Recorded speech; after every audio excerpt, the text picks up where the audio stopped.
had mentioned this to Mr. Horn. I wanted you gentlemen to understand where we were coming from in terms of providing you with our records of the president. It's not that there's anything in this file that's going to be all that enlightening over and above a basic funeral director file as we would do on any other case. Okay? But we felt, knowing the Kennedy family, having dealt with them twice in a very positive way, that they dot their I's and cross their T's, and they are very, very particular about whatever they want done, they want it done, and they want it done the way they have directed.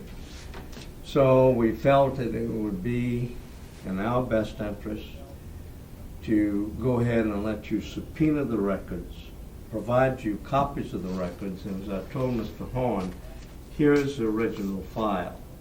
You are more than welcome in this room to look over this file as you see fit, but we would like to retain our original files. I have given you here a complete set of what's in here, and this as subpoenaed.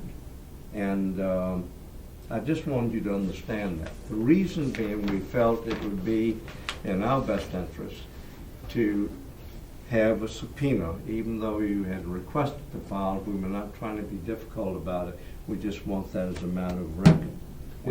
We understand that, and we certainly respect your professional discretion in the way that this has been handled. Thank you. Since we're on the tape now, what I'd like to do is I'd like to, for the record, state the names of the people that are present here, and then we'll start our conversation.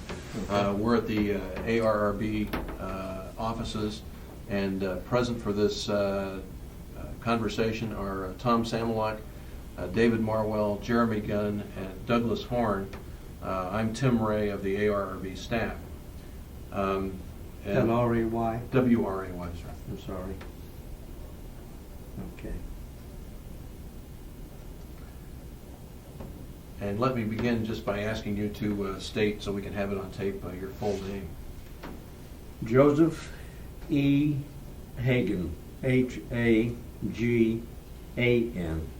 And as you remarked a minute ago, you understand that you're here, this is going to be a cooperative and I think cordial conversation, but you're complying with a subpoena.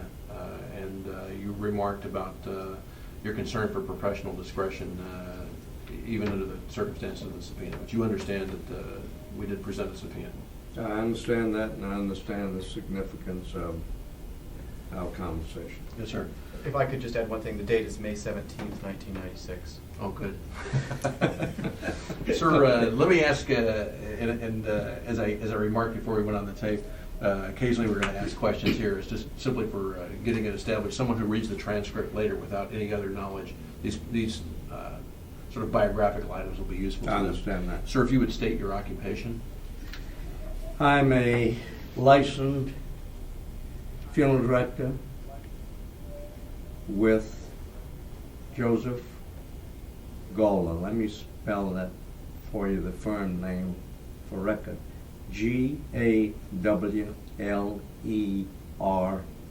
apostrophe S Sons Incorporated. And where are they located? 5130 Wisconsin Avenue Northwest, Washington, D.C. 216-4116. And how long have you been with Golan? 48 years. That's really a long time. Sure is. Let me inquire about your... And I'm also president of Joseph Gola Sons Incorporated. But I wanted, for the record, the fact that I am a licensed funeral director in the District of Columbia. Let me inquire about your professional education and training.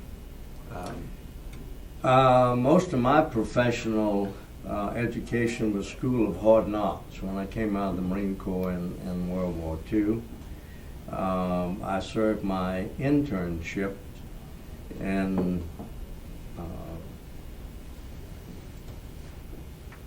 first job when I came out of the Marine Corps was in Maryland, in Silver Spring, Maryland, with the firm which is no longer there.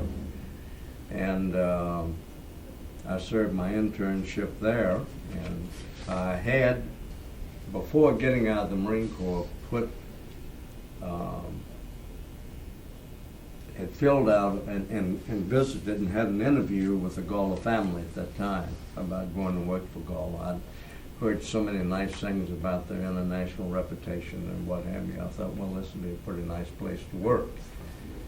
But it was like old folks' home. You had to wait till somebody died or retired. So finally that happened, and I was fortunate enough to go to work for Joseph Gawler's Sons at that time. And I finished my internship, and at the time in the District of Columbia, you were registered as a licensed funeral director and embalmer. There was not at that time any educational requirements over and above a high school education at that time. And of course you had to have a clean record, this type of thing. But there was no educational requirements such as they are now. And so from then on in, it was pretty well the school of hard knocks in terms of developing my expertise and studying under some very, very highly qualified people with the Gawler and the Gawler staff at that time. I think it might be useful, you mentioned the length of your career, and Yes. as we were talking informally before we went on the tape, that you've been involved in or had some contact with attending some prominent people. Perhaps you would just mention a few of those that you've been involved with. Oh, my goodness. Well, we can take the John F. K. funeral.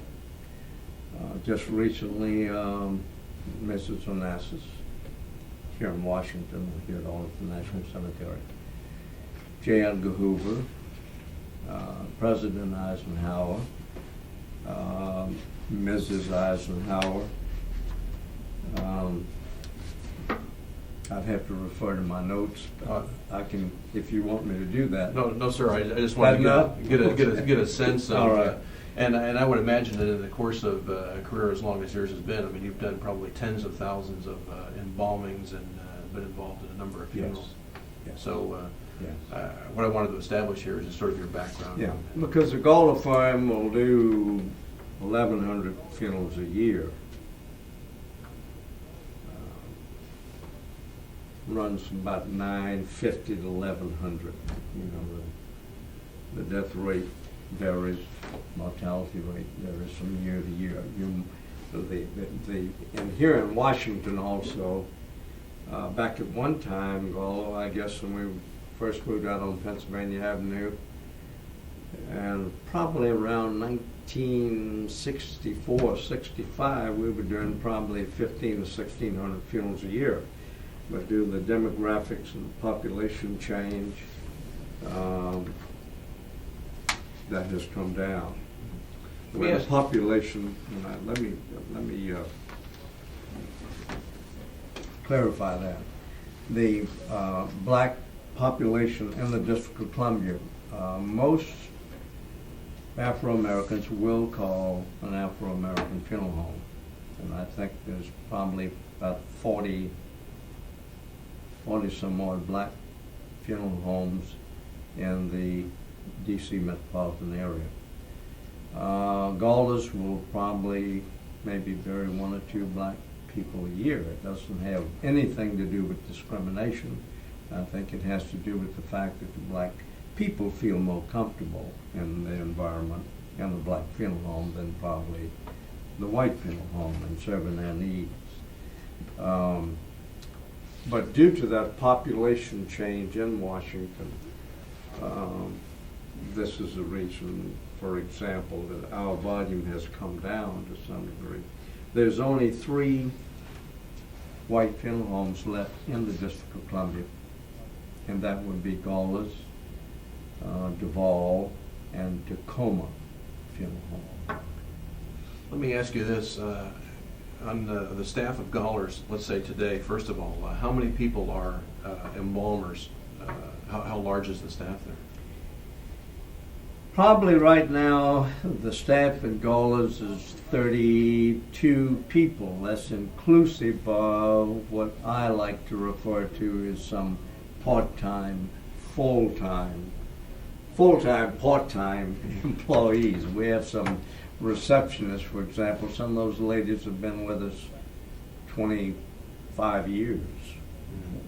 And licensed staff is probably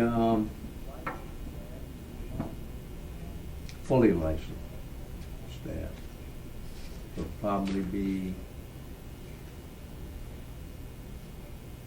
I'd say 20. Well, let's turn now back to the events of 1963, and let me just follow on the previous question. I take it from your comments that Gawler's even then was a well-established funeral home. How large was the staff in 1963? Was it comparable to what it is now? Or? No, it was larger. It was larger because back at that time, as the case volume of Gawler's, the calls that we were handling was higher than they are now. And so how large? Therefore, your staff pretty well tracks your case volume. If you're going to provide the service that you should be providing the family, obviously you're going to have to staff your operation accordingly. And so it was, do you have any estimate of how large it might have been at that time? I'm going to say 1960, 1, 2, 3. In the 60s, probably at one time, probably 70 employees. And of those, how many would be embalmers?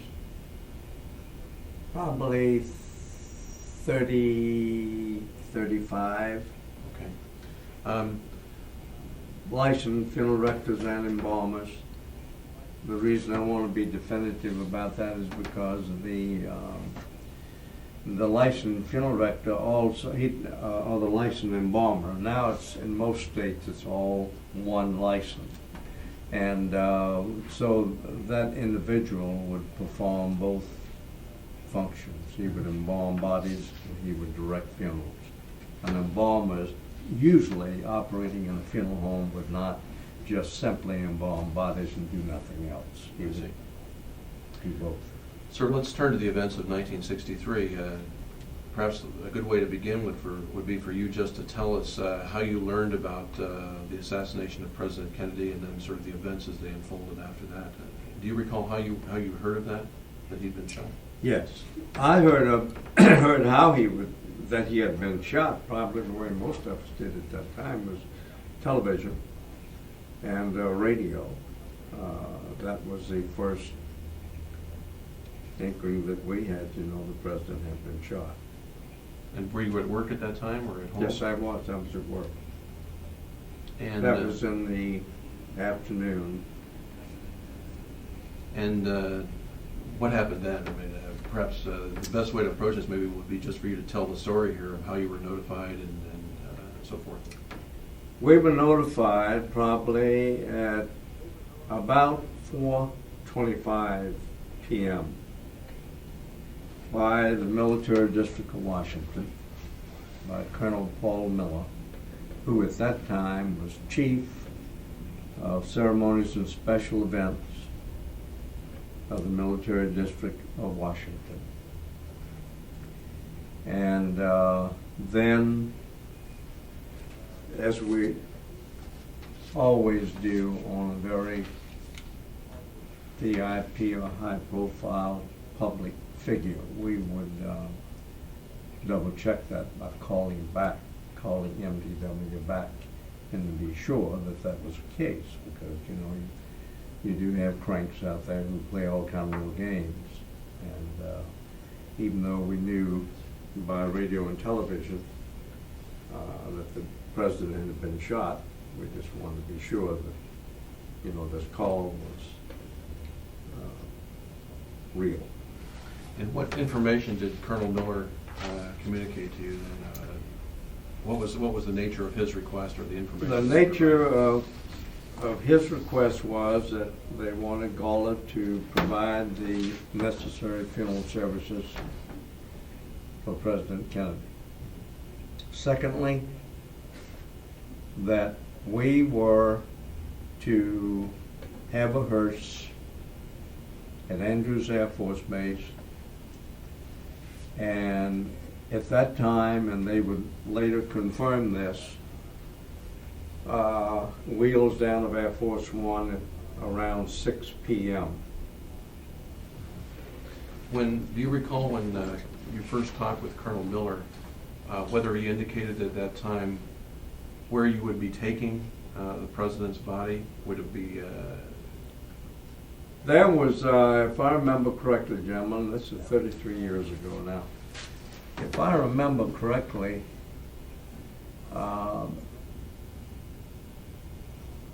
at first they were going to bring the president's body to Gauls, and his body would be, that's all we knew, bring the body to Gauls. Then keep in mind that the information flow, or the information that we were receiving, all of a sudden become consistently changing. And I think this was at a time when Colonel Miller was called to the White House by Sergeant Schreiber. That's my understanding. And Colonel Miller, being the chief of the Military District of Washington, totally responsible for the state funeral. But at the time, apparently they had no idea whether the president was going to be buried in Washington or what. They had no idea. And later I understand that the president and Mrs. Kennedy had never wanted to apparently talk about the funeral. God forbid if something happened. That's my understanding. And so therefore, there was no plan over and above, obviously, for President of the United States. A state funeral is, can be very similar to Lincoln's funeral. There's not very much change in the state funeral.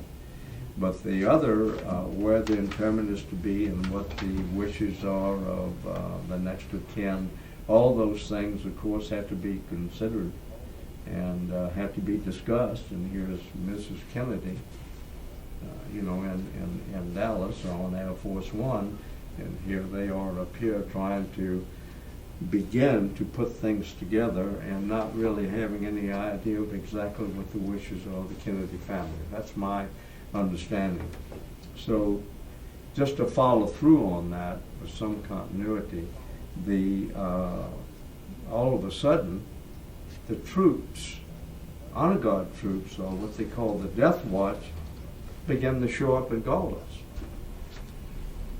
And they sort of set up a little command post there, and obviously that threw the media and everybody off. What's going on here? I guess they're bringing the body to Gauls. The troops have gone to Gauls. Well, I have no idea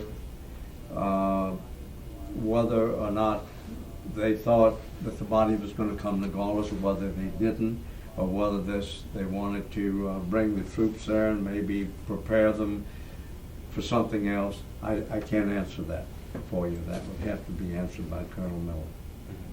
Now, you mentioned that there was a sort of a flow of information with Colonel Miller. That is correct. Well, there was not a lot of conversation with Miller. I understand at the time, having since talked with Colonel Miller about this, at the time, first they were going to, when Air Force One arrived at Andrews Air Force Base, they called back and canceled our hearse. At the last minute, by the time we were going to go out the driveway, our hearse was canceled. And we were told that they were going to use a Navy ambulance. But they did not indicate at that time where they were going to take the body. But the fact was that Mrs. Kennedy, the Kennedy family, felt that the president was in the Navy, so therefore they'd like to use a Navy ambulance to transport his remains. At that time, we still had no idea where the president's body was going to go. At least we were not informed. I'm sure maybe others may have known. And later talking to Colonel Miller, the big problem was that these decisions, they were attempting to make these decisions, and then the helicopter was canceled. At the time, the helicopter, I understand, when they were talking about using a helicopter, they would use a helicopter to transport his body to Naval Hospital. Now, we were not given the information at that time that there was going to be an autopsy at Naval Hospital or what have you. I certainly thought at the time there would probably be an autopsy. But the point is, we were not advised of that. We had none of that information. All we were doing was saying, first, we're going to have your hearse out there. The next instruction was cancel your hearse. If I could just ask a question, when was the first time that you heard about the helicopter? Was that on the day of the assassination, or did that come in the No, subsequent? I did not hear about that until later, and Colonel Miller confirmed that with me in later conversations. We were not. In other words, apparently there was a lot of changes. I have no idea why. I don't know. We were not a part of those conversations. I want to make that very clear. What was going on? This is sort of after the fact, and talking to Colonel Miller when all these crucial minutes that were going on, and here's the next of kin is on Air Force One on the way back here, and here they are, Shriver and certain Kennedy aides, I guess, trying to begin to put something together. When Gollers was called and told to cancel the hearse, was that Colonel Miller who made that call? I'm pretty sure that was Colonel Miller. If not, it would have been Jack Metzler at Arlington National Cemetery, but I believe it was Colonel Miller. So, having first been told to take a hearse to Andrews and then Right. told not to do that, Right. what was the next instructions or request that you received? Probably that we were to have our embalming team report to Naval Hospital. That was the next instruction, to the best of my memory, that we had officially. So, you wound up never going to Andrews Air Force Base, is that? No, we never did. No, they canceled it in time. And so, can you tell me then about going to Bethesda? Sort of what time did you depart? Who went? How did you go there? Okay. Let me start this way. Our embalming team consisted of myself in charge of that team, and the licensed embalmers that were with me was Thomas Robinson, Robinson,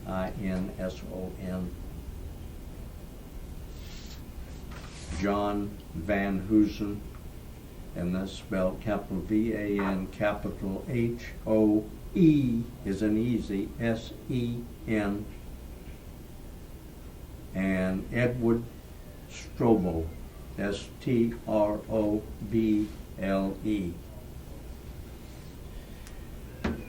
Best of my recollection, we went out to Naval Hospital around 11 o'clock-ish. When we arrived at Naval Hospital, we were escorted into the Naval Medical Center morgue, autopsy room, what have you. And they were still in the process of completing their investigation. The president's body was on the table, and they were still attending to whatever examination that they were proceeding with. They were still at it. Let me ask one thing or to clarify something. When you went up to Bethesda, did you go in a hearse then? And did you take with you the casket that was to be used later? No. The casket, when we received the instructions to go out to Naval Hospital, if my memory serves me well at this point, we went out in a private automobile. The embalming team did. And the casket, okay, Joseph Gawler,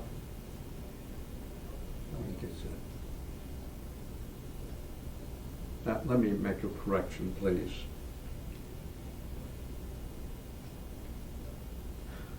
The embalming team went out to Naval Hospital. They were escorted into the room. The autopsy was still ongoing. Okay. Then we had been instructed shortly after that some of the Kennedy aides would come into Gawler's to select a casket. Joseph Gawler and myself received and greeted these gentlemen when they come in. And they looked at all of the caskets in our selection room, which at that time was about 24, 25, I guess, and selected the solid quarter plank mahogany casket with a velvet interior. We understood at that time the casket, which we had not seen at that time. I did not see at Naval Hospital. To make that point right now, the bronze casket that came from the president's body was in, I never saw at Naval Hospital. They had taken him out of the casket and had proceeded with the examination before we arrived there. The casket was selected. I drove our hearse to Naval Hospital with this casket. And when we got to Naval Hospital, the casket was taken out of our hearse, and we were told right at that point that this hearse would not be used, that Ms. Kennedy still wanted the Navy ambulance used to transport the president's body from Naval Hospital to these from the White House. Now, let me, if I may, again, just to clarify something. You said that the embalming team went out to Bethesda. A little ahead of private us, vehicle. yes.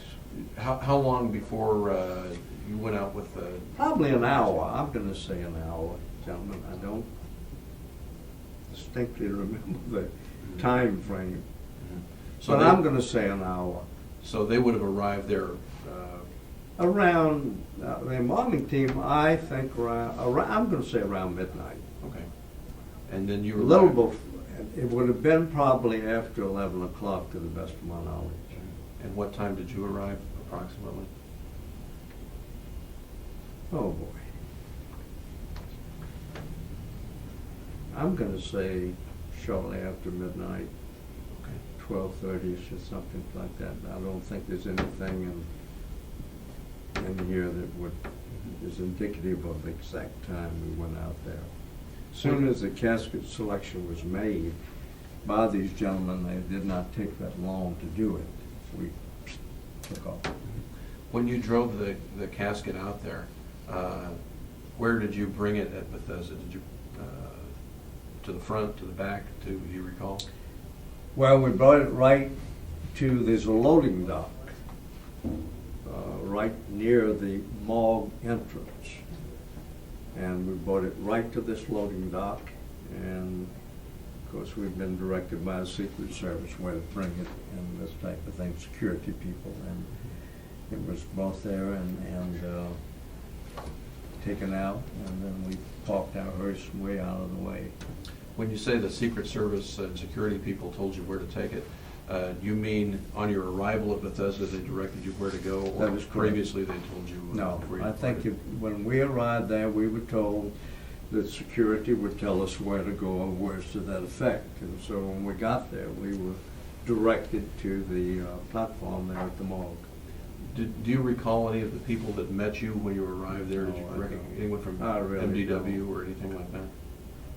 I really don't. Now, really, I think at that stage of the game, the Secret Service were pretty well telling us where to go in terms of when we arrived with the casket. I think the Secret Service were giving us direction. I remember Roy Kellerman was out there. I think Clint Hill was out there, but I think he was with I don't know this, so I shouldn't state it for the record, whether he was with Ms. Kennedy. But Roy Kellerman was a person in the preparation room or in that morgue with us the whole time we were in there. You mentioned Roy Kellerman. Is he someone that you knew? I knew that? Roy Kellerman, and being in Dulles, where oftentimes the president or the vice president or attending funerals or the first lady or what have you. Yes, we get to know the agents because they'll do a sweep. Even back at that time, they'd do a reasonable sweep of the facility, not as severe as they do now, but yes. So we would know some of the agents.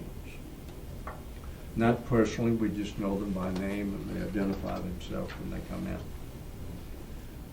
I think what we should do now is let's proceed to sort of what happens after you arrive at Bethesda. Pick up the story there. Okay. If I don't remember correctly, and I keep saying that, gentlemen, because it's been so long, we waited. When I say we, our embalming team were told to be seated in the sort of bleachers in that morgue, if I remember correctly. And there was practically a room full of people in there, I remember that too. They were taking pictures and things like that, if I remember correctly. But there was a lot of observers in there sitting on these bleachers, and I'm wondering, my Lord, why all these people in here? So anyway, we were told to just be seated and stay right in the area. And as soon as the examination was concluded, we should begin our work. Had you been in the Bethesda morgue before? Yes, to get bodies out of there. So you were Yes. familiar with the layout and familiar Yes. with the room. Yes. Do you recall how large the room was? I'm going to say twice as big as this room, And this room, pretty much. and the room that If we're I in here. remember correctly. When you say twice as big, you mean wider or? I just take this one from this wall to that wall, and times two. Double the width. So. That's the best of my recollection. And when you say I it hadn't was, been in Wait, it since that night.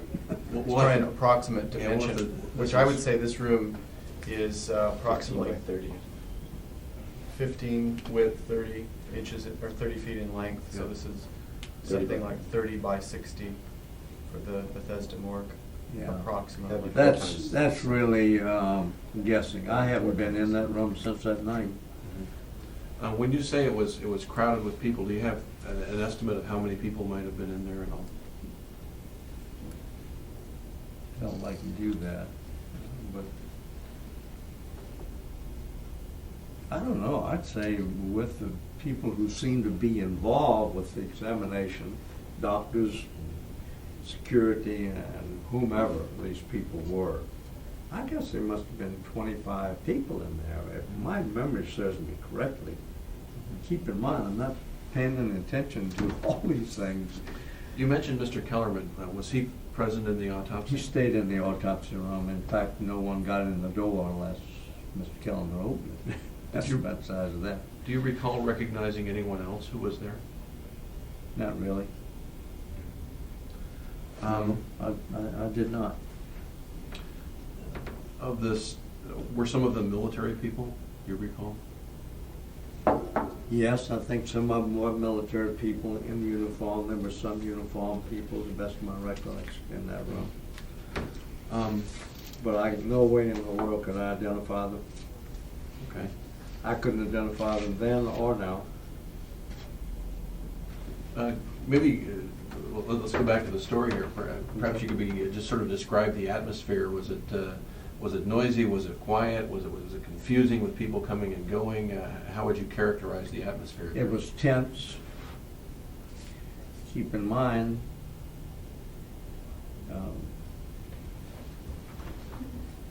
sometime it almost seemed like it was panic time, you know. Here's a young president of the United States just assassinated, and I think that was felt by the presidents. That was felt by everyone in that room, regardless of whom they might be. At least that was my feeling. People were a little touchy. Don't get me wrong, there was not panic in the autopsy room. These people were very efficiently, appeared to be doing their job, whatever they had to do. But you could sense the tense feelings that had to be in place. And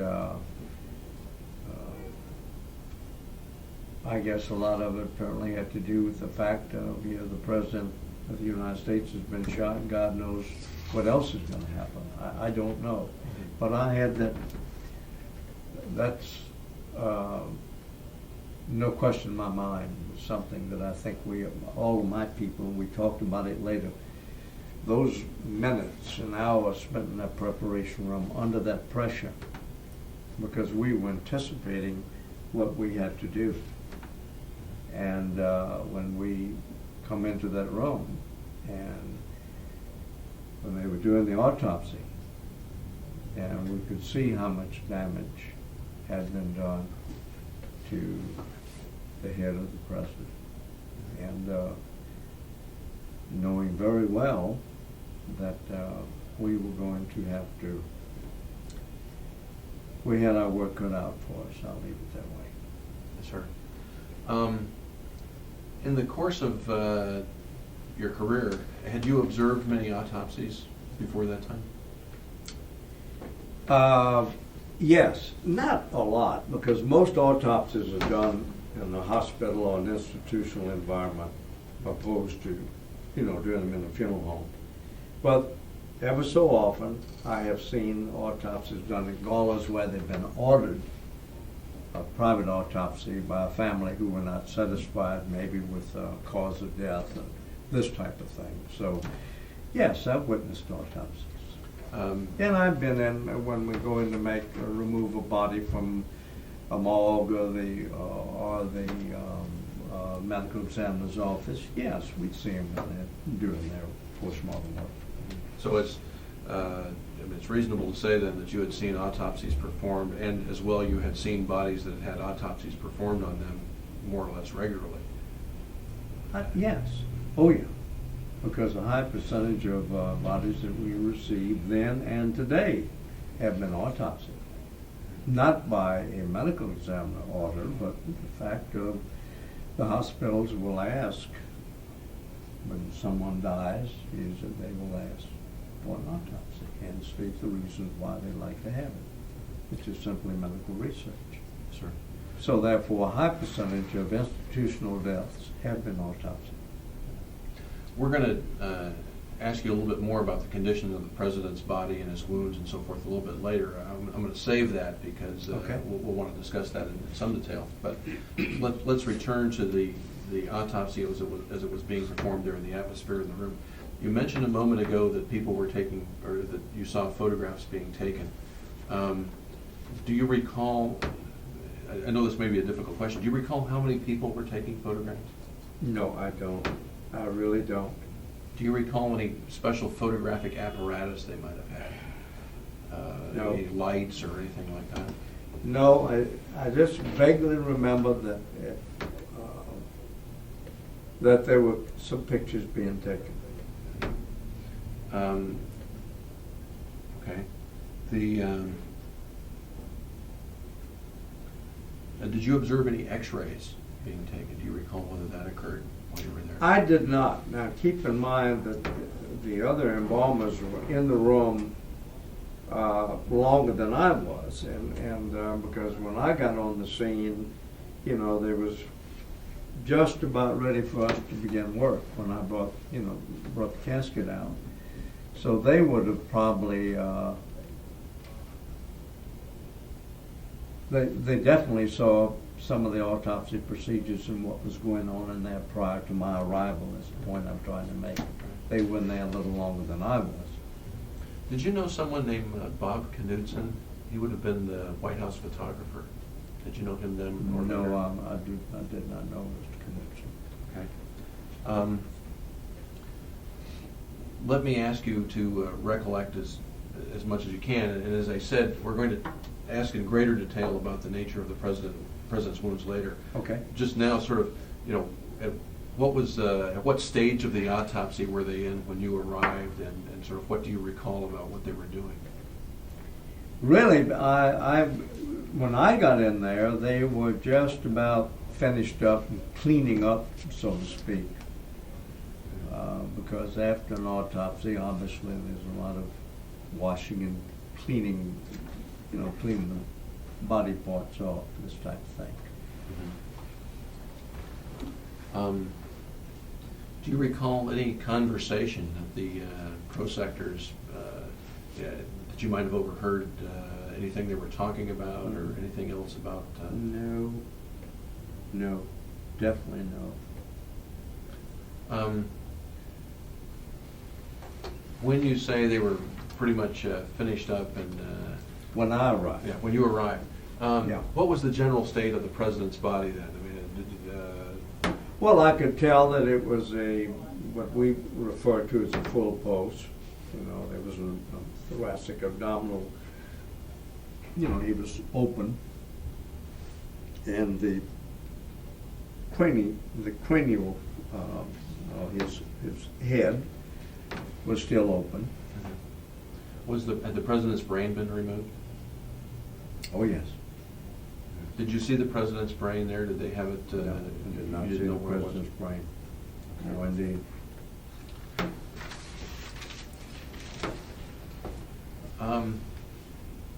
For the portion of the autopsy that you observed, if you can recollect, do you recall the prosectors that were doing the autopsy, if they seemed to be taking instructions from anyone in the room or anything like that? There was conversation, and I'm further enough back that I wasn't trying to listen anyway, but I couldn't detect what they were saying, or they were giving instructions, or whether or not they were just simply talking about what they were doing, the procedure and what have you. No, I couldn't answer that. Do you recall anyone, whether there was a telephone in the room, or did anyone make calls in or out, or did you I make don't any recall. calls in or out? No, I did not. There was no reason to. So, again, as I think you said, yourself with the embalming team, you were sort of on these bleachers there, sort of Right. talking among yourself and just kind of waiting your turn That is until correct. everything We else were should simply be. there just waiting until we were told to proceed. Do you recall how long you had to wait before they were ready for I don't think I waited over 20 minutes or so, but the embalming team probably were in there longer than that. I don't recall exactly how long they were in there. I don't know exactly what time they got out there, or what time it would have been due. I'm not very familiar with embalming practices, so this may seem like a silly question, but when the doctors finished the autopsy, did one of the doctors then say, "Okay, you can have him now," or how was it that they handed him over to you? Or what Well, happened then? when they concluded their autopsy, they said, "You go ahead and proceed with the preparation of the president's body." Did the doctors remain then, or did they leave the room? Do you remember? I think some of those people remained. I really don't remember whether they did or didn't. I think some of them did stay in the room. Or they went in and out. Do you recall whether any of the doctors assisted in repairing the president's wounds? Yeah. We did, in terms of repairing the president's wounds. We did all of that preparation. I think maybe the the scalp, the cranial repair, everything. There was none of the people helping us over and above our own staff of people. I think the thing to do now then is just have you tell us about the embalming, what you did, what had to be done, what was. If I could try just one little question before that. From the time that you arrived in the room until you began your work, did the doctors do anything with the cranium at all? Were they working on that, or had that been left alone?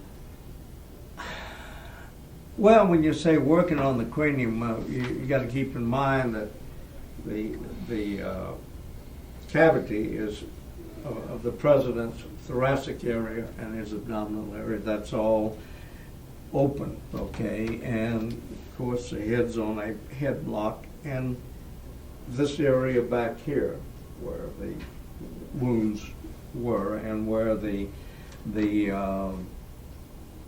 bone had been broken.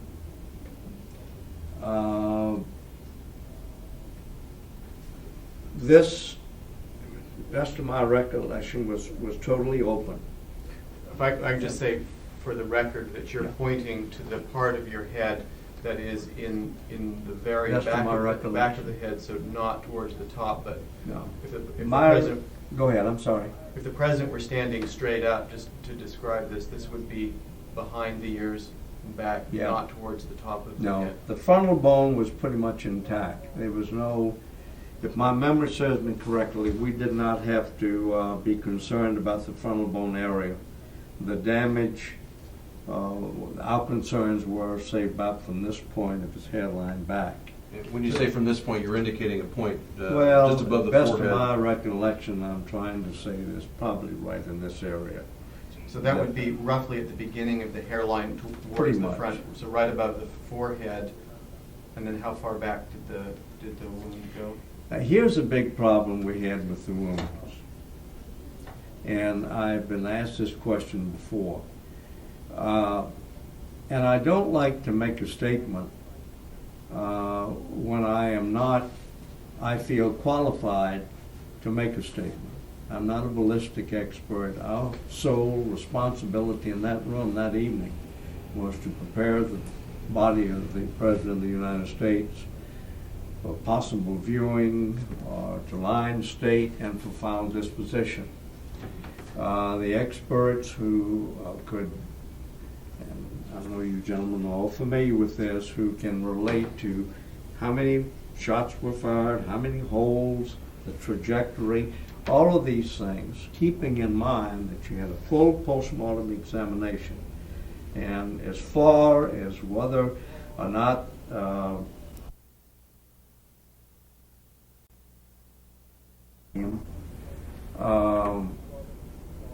whether it was caused by opening the head for the examination, where they had to deal with the skeleton matter that's up there in terms of the top of his head, so to speak.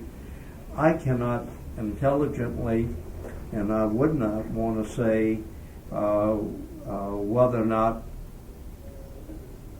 an opening or a tear or an incision was caused by what? Was it caused by the postmortem examination? I have no idea. And I think you could ask any of our embalmers, and they'd tell you the same thing. Sure. I don't think we are qualified to respond to that question. Well, I appreciate that, and I think that's exactly right. The question I asked just a minute ago is sort of from the time that you first saw the president's body until you began your work, was any further work performed by any of the prossectors? No, I can answer that. No, Right. once they finished and said, you go ahead and begin your preparation, I do not recall any interference from anyone. The only interruptions we had was a military person. I think he was, I don't think he was a bird colonel. Kept coming in wanting to know, when are you going to be through with the President of the United States? And we need to have an answer in terms of dealing with your arrival time at the East Room. of the White House, and he was rather consistent with that and really getting on my nerves. You don't recall who that was? No, I don't. Do you recall what service he was? Was he Army or Air Force? I think he was Air Force. I may be wrong. I wouldn't want that to go on the record. But there was someone who, apparently someone was on his back in reference to when are they going to be ready to roll and go to the White House. And we just could not give this man. He was someone who kept coming in and out of the room, or Yes. he was there all the time? Or? Yes. No, he was in and out. I see. Okay. I think that, let's pick up with the embalming. Okay. Tell us what measures you took at that time. Pretty much the standard procedures we'd use in terms of embalming any case. His body was embalmed procedurally, what we call arterial embalming. And there was Sir, what does that mean? That means that you are injecting the chemical or the embalming fluids into the arterial system. Okay. When you have a full post, you have to pretty well pick up on the arteries which have been cut in terms of dealing with the postmortem, because your whole circulation system is, disturbed when the autopsy is done. There was nothing unusual about that procedure. We would have, that I can recall, we had no real serious problems in circulation in terms of getting the various fluids into the extremities. There was no problems. We had to use plaster Paris to sort of rebuild the bone structure back up, and give it support. When you say that, you're talking about the skull? The damage structure. up here. So we fill that with plaster Paris, and then begin the restoration, the suturing and the sealing. Our concern was that if the body was going to lie in state at the East Room, which we knew at that stage of the game it was, and was going to lie in state at the Rotunda, is that casket going to be open? And one of the big problems you have when you have a damaged cranium like this is the fact with that body lying in repose, is there going to be, I don't care how good a job you do in the suturing or the sealing, that there's a possibility of a minor leakage. And needless to say, that was a concern to us.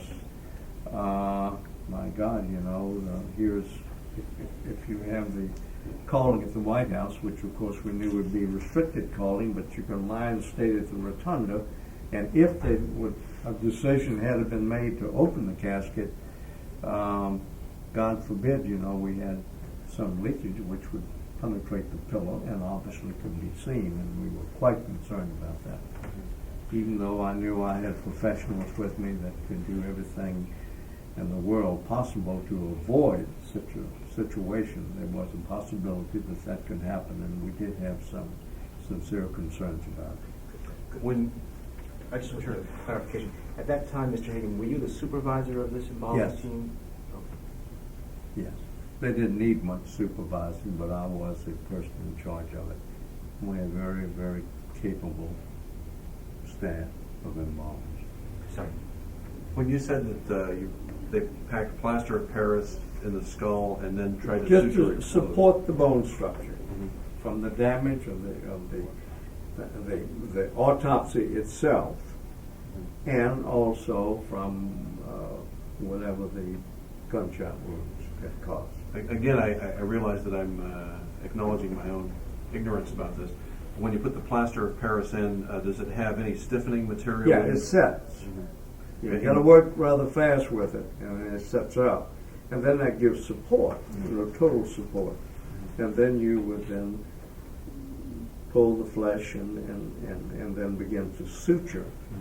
Would they take this plaster of Paris and fill the cranial cavity with it, Yes. or would they just try and make No. a shell? No, just so you fill the areas with it as best you could to give support. Could I go back a couple of steps and just ask how much of the scalp, if any, was missing at the time that you started the embalming process? I don't truthfully remember any scalp being totally missing. Now that's, once again, gentlemen, the 33 years back, I just don't remember that. I remember we had to suture some very fine suturing, which is not unusual on any autopsy case. I don't remember a lot of scalp being missing. I don't. Could I try a related question then? How much of the bone from the cranium was missing, if any? I don't recall, best of my knowledge, any fragment of bone being missing that would be, that I remember, that was a problem for us. Then if I can try one other question, in terms of how of the dimensions or the diameter of the hole in the cranium, approximately what was the size of that?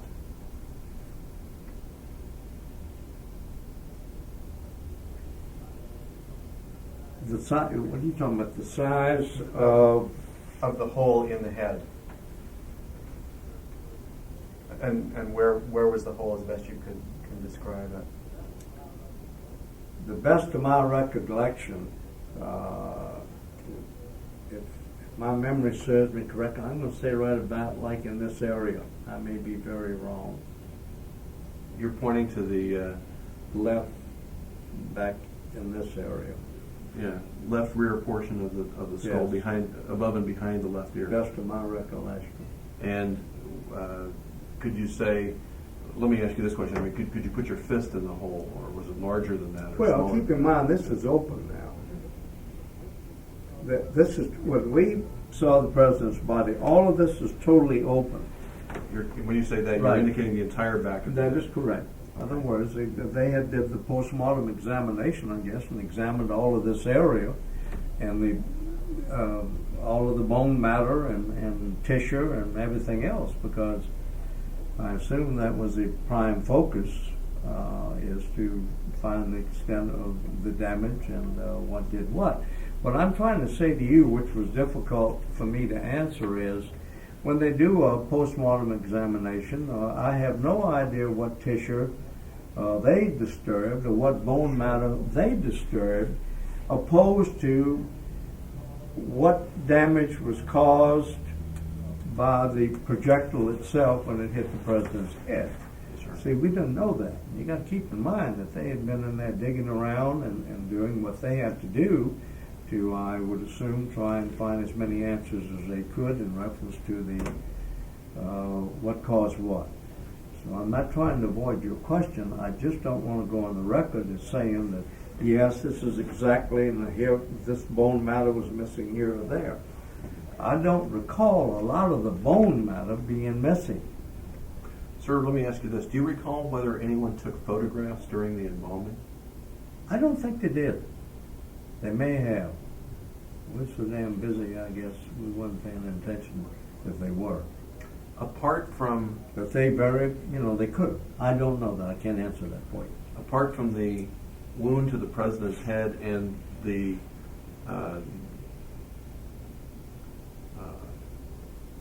additional damage that may have been caused during the autopsy, do you recall other wounds on the president's body and how you might have treated those?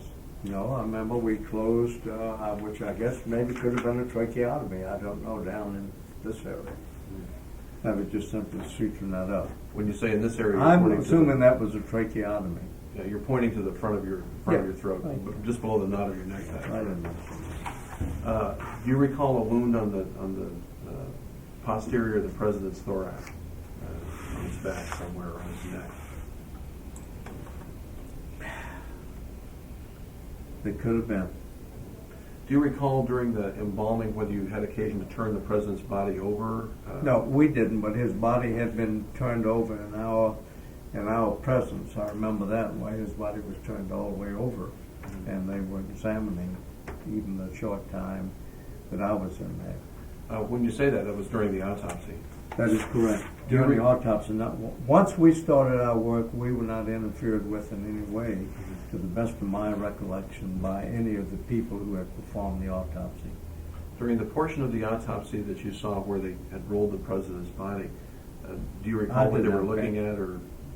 They were looking all over, but I mean, there was no way I could tell, what they were looking at. I'm far enough away from that. I'm not that close now. I'm not sitting right down there looking at it. In fact, that might be good to clarify. Do you recall how far away you were during the final stages of the I'm going to autopsy? say probably to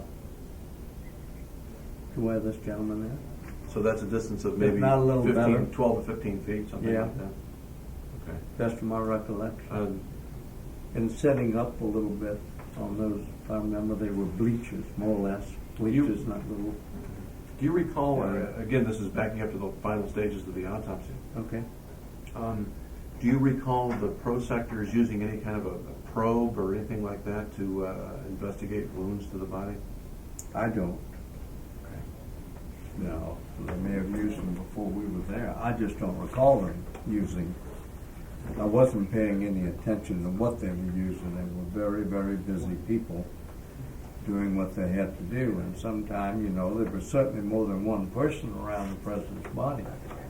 So oftentimes you couldn't really see what they were doing. At least I couldn't.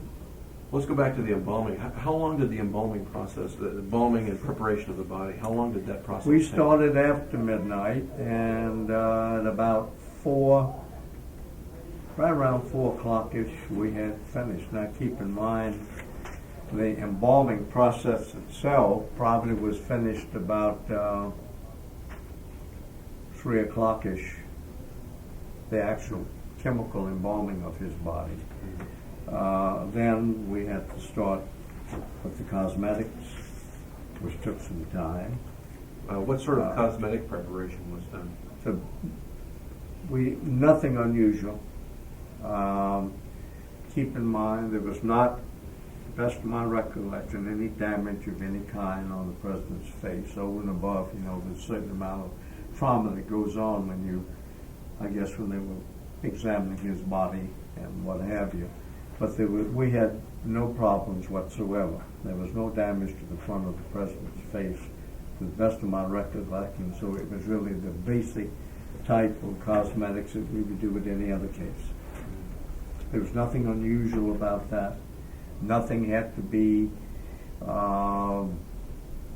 covered up extensively. Now, anytime you have a postmortem examination, and it's a very thorough examination and handling of tissue, sometimes you're getting a little, and of course, due to the fact of the president being shot in the head, obviously there's a certain amount of trauma that goes with that, can cause some discolorations.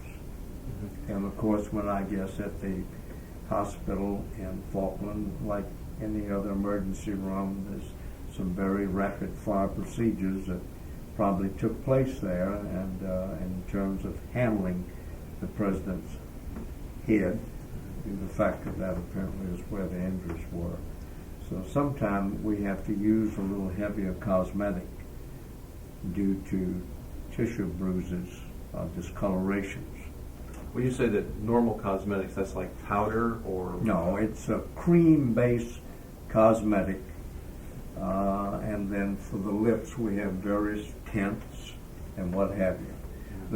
We had no need for any dermosurgery in terms of dealing with waxes or this type of thing. There was no problem here whatsoever that we had to deal with any unusual cosmetic situation. It was not unusual. In dressing the president, Yes. Someone provided you with clothes Yes. for dressing the president? Yes, they did. And how was he dressed? He's dressed in the blue pinstripe suit, if I remember correctly. White shirt. I remember they brought a rosary beads in. I remember putting the rosary beads in his hand. His hands were on his chest? His hands were about like that. Yes, only yeah, you're chest. indicating that they're... If I remember correctly, they were on his chest. And the rosary beads were in his hands or In his hand. Yeah, we just spread them around the fingers. And so, when he put the shirt and necktie on the Okay. president, that would obscure then the wound that you'd closed previously in the throat. Yes, it would have. Yes, it definitely would obscure it. I'm trying to think whether or not the wound would have been below the collar line, and I don't remember whether it was or not. See, we would have sutured that. If that was a tracheotomy, we would have sutured it, real fine suturing, and then we do have to seal that, and then we have to cosmetic over that area. Sometimes use a tiny bit of dermal wax to, and then cosmetic the area. On the wounds to the president's head, once you'd completed plaster of Paris, suturing of the scalp, Okay. do you recall whether you had to use any, I don't know what the material is, but hair or anything to kind of close that up? No, we had no problem with that. When the embalming was completed, the president was dressed, you'd done the cosmetics, Okay. and you were ready now to put the body into the casket. Can you tell us just how that was done and what happened then? When the body was prepared and obviously washed and cleaned, cosmetic,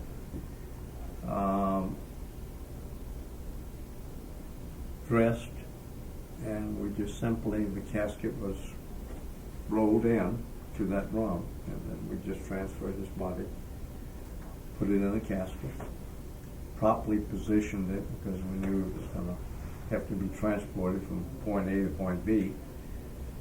Okay. And being sure that we always put a little foot pad, where the body won't shift down, because sometimes, when you're riding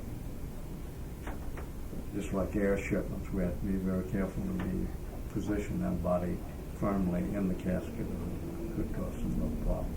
Yes, sir. So we did that, and at that point, we were ready to remove the body and place it in the Navy ambulance. So at the point that the body's in the casket Yes. and it's ready to go, Yes. was your understanding at that point that there was at least the possibility still of an open casket viewing? Yes, we did not know at that time what it was going to be. We had no idea. We'd never been told one way or the other.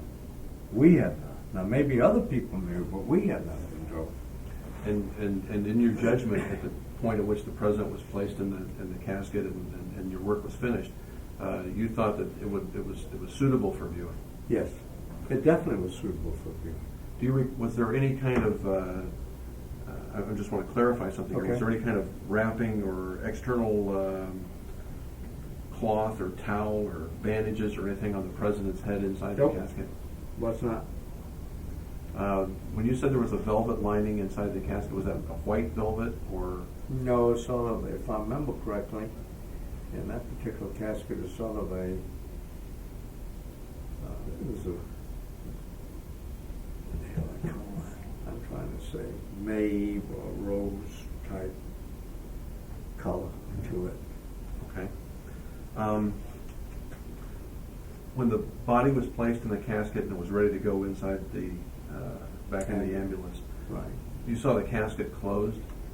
I closed it. You closed it, and Yes. did you and your team place it inside the ambulance, or do No. you recall if someone else did that? Secret Service come in and got the body. We followed them out.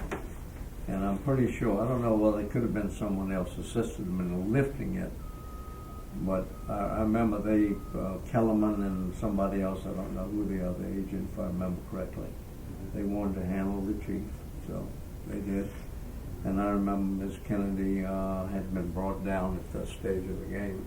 And I remember helping her and Robert Kennedy into the back of the ambulance where Miss Kennedy wanted to be with the president. Had you met Robert Kennedy before? Or Yeah, I Mrs. had Kennedy met before? Robert Kennedy only by meeting him when he would be an honorary pallbearer for certain funerals and instructing the honoraries of this type of thing. I did not know Robert Kennedy personally. And Mrs. Kennedy, No. had you met her before? Same thing would be, I've met Miss Kennedy, saw Miss Kennedy, or escorted Miss Kennedy to, on funerals to wherever she was to be seated, this type of thing. Other than that, I did not know Miss Kennedy. We were called to the White House by Miss Kennedy the next day to talk about the eternal flame. Joe Gola and myself went to the White House, but we talked to her secretary. We did not talk to her personally. I think we'll want to pick up the story here, about what happens then. But I wanted to offer you, we've been here for a while. Should we take a break for a few minutes? So we take a break? All of us had coffee to drink here. Yeah. I think we'll go off the record now. Okay.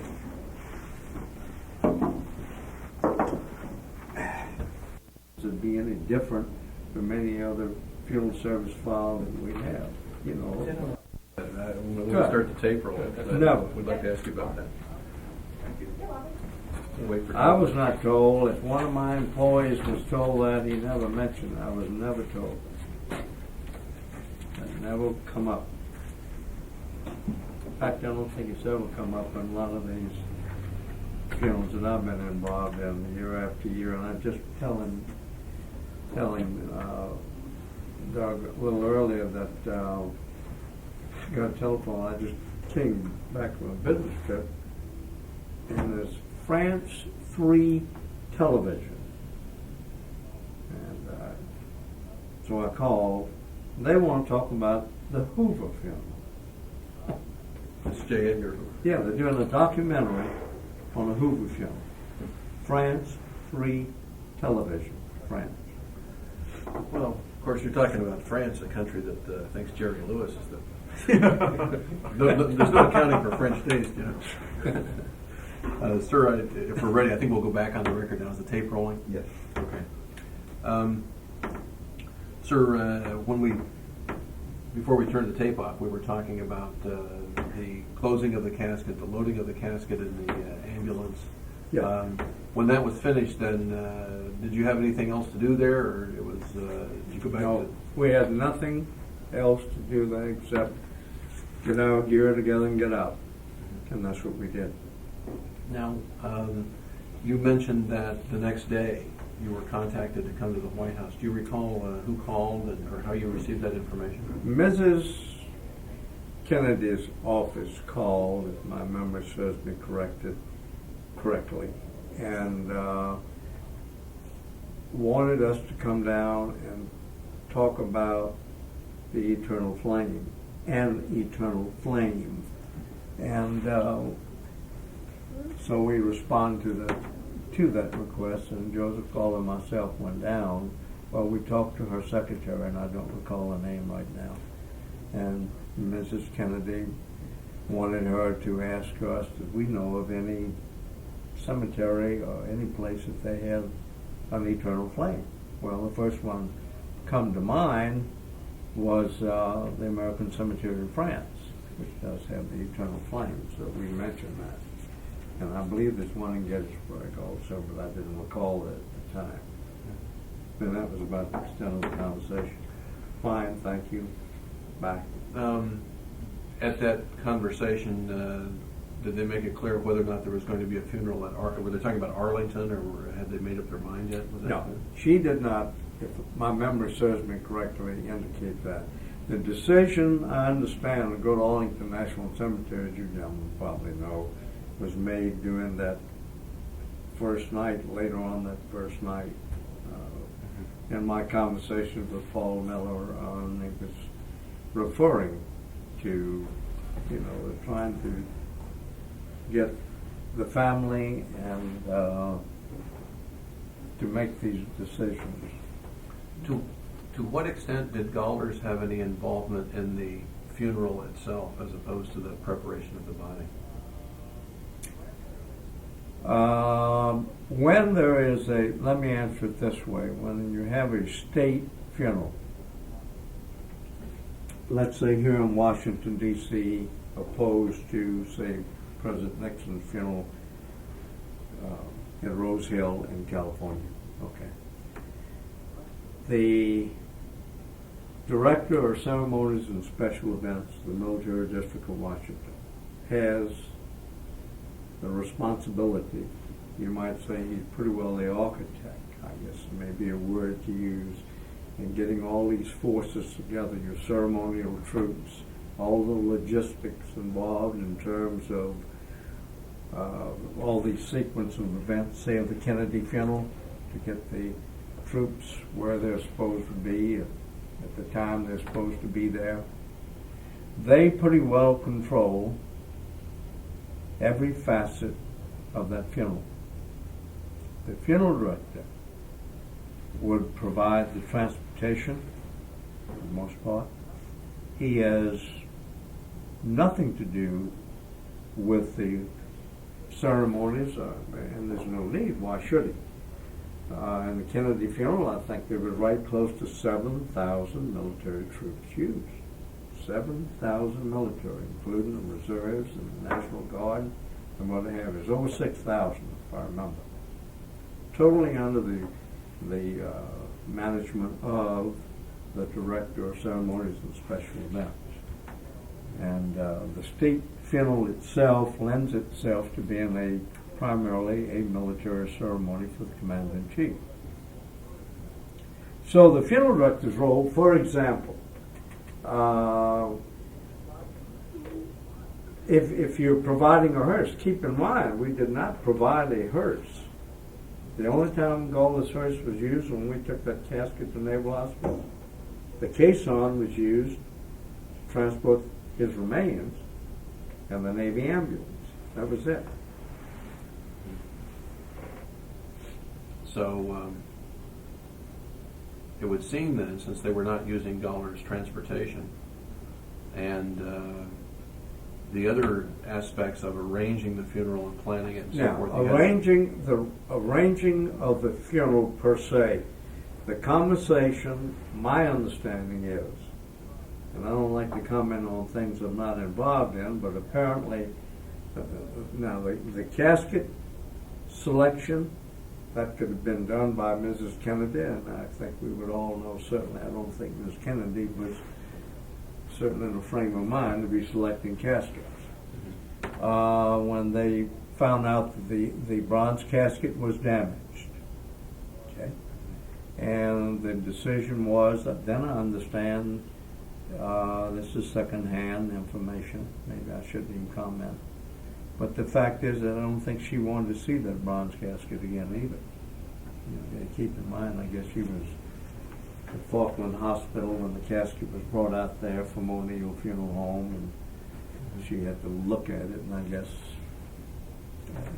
it's a memory picture there for her. I guess wasn't very pleasant. But the casket was damaged. There's no question about that. A Navy ambulance is not a hearse. They're not fitted out inside like a hearse. They don't have rollers. They got little seats on the side. They got a cot hook over here, so there was a lot of room for damaging that casket. So actually then... Then we provided church trucks. Church truck, to define what that is what the casket, it is the conveyor for moving that casket from point A to point B. Sort of like a gurney in a hospital or something like that. We have a special built church truck that we use at the Washington National Cathedral. In fact, we leave one there to be used. And it's extra long where when the military bearers place the casket on that device, that they don't have to spend a lot of time to get it centered, you know, where it's sitting crooked. They can very easily center it very quickly.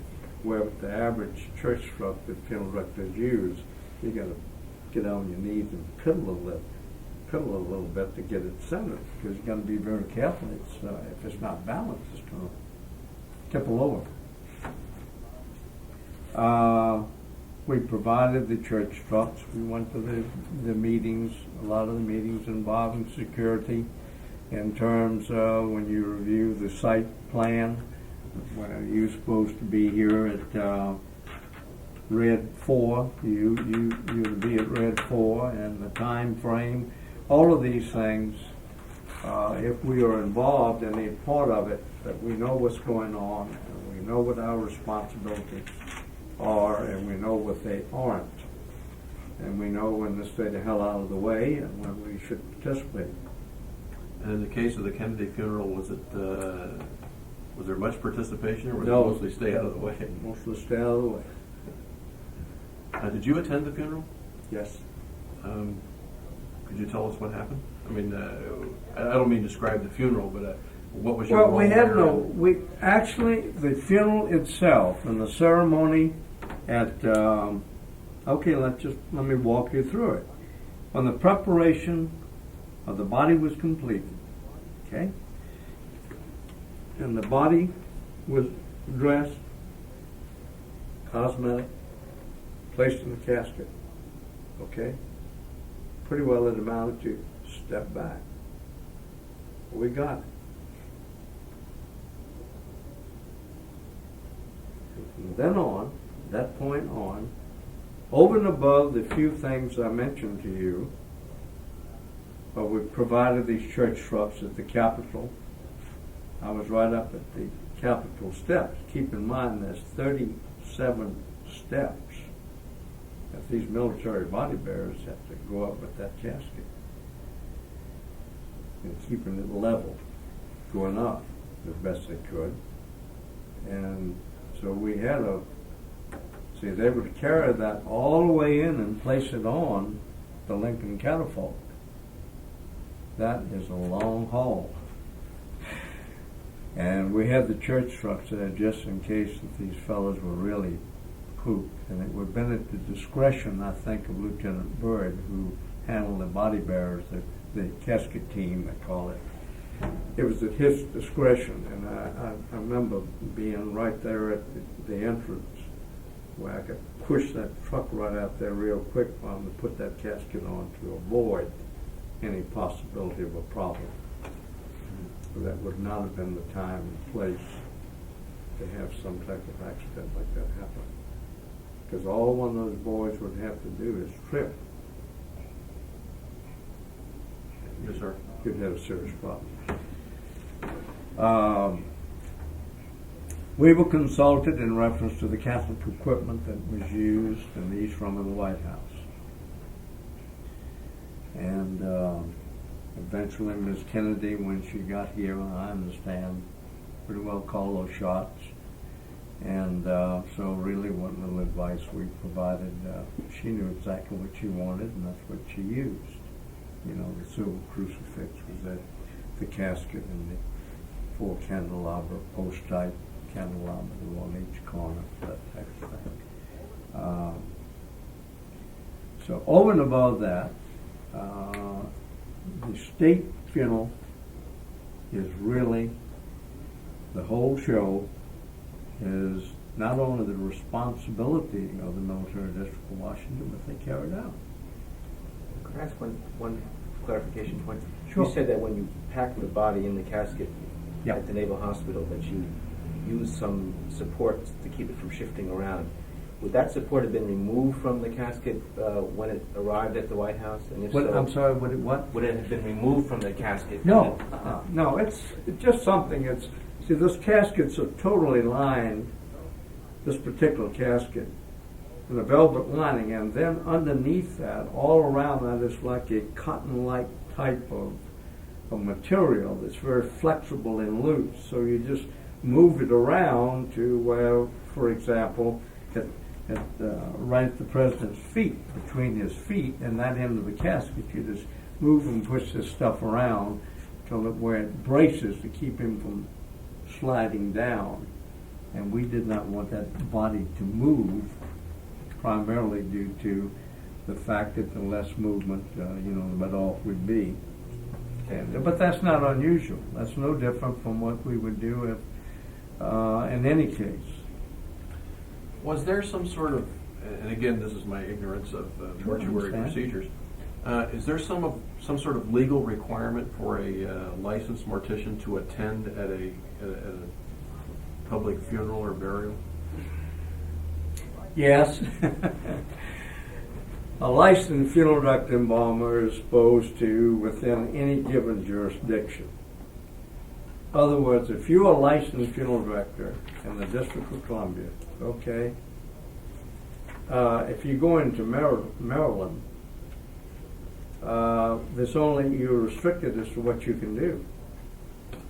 So there's jurisdictional problems involving. You can go and have a funeral, but there's certain other things that you can't do. To answer your question specifically, yes, a licensed funeral director should be. But when it comes to the United States government and burying the President of the United States, I imagine it's like anything else. It's certainly be special exceptions. Why was a body of the President brought out of the state of Texas? Come on. I guess that's exactly Yeah, what I was asking. I never did see a permit.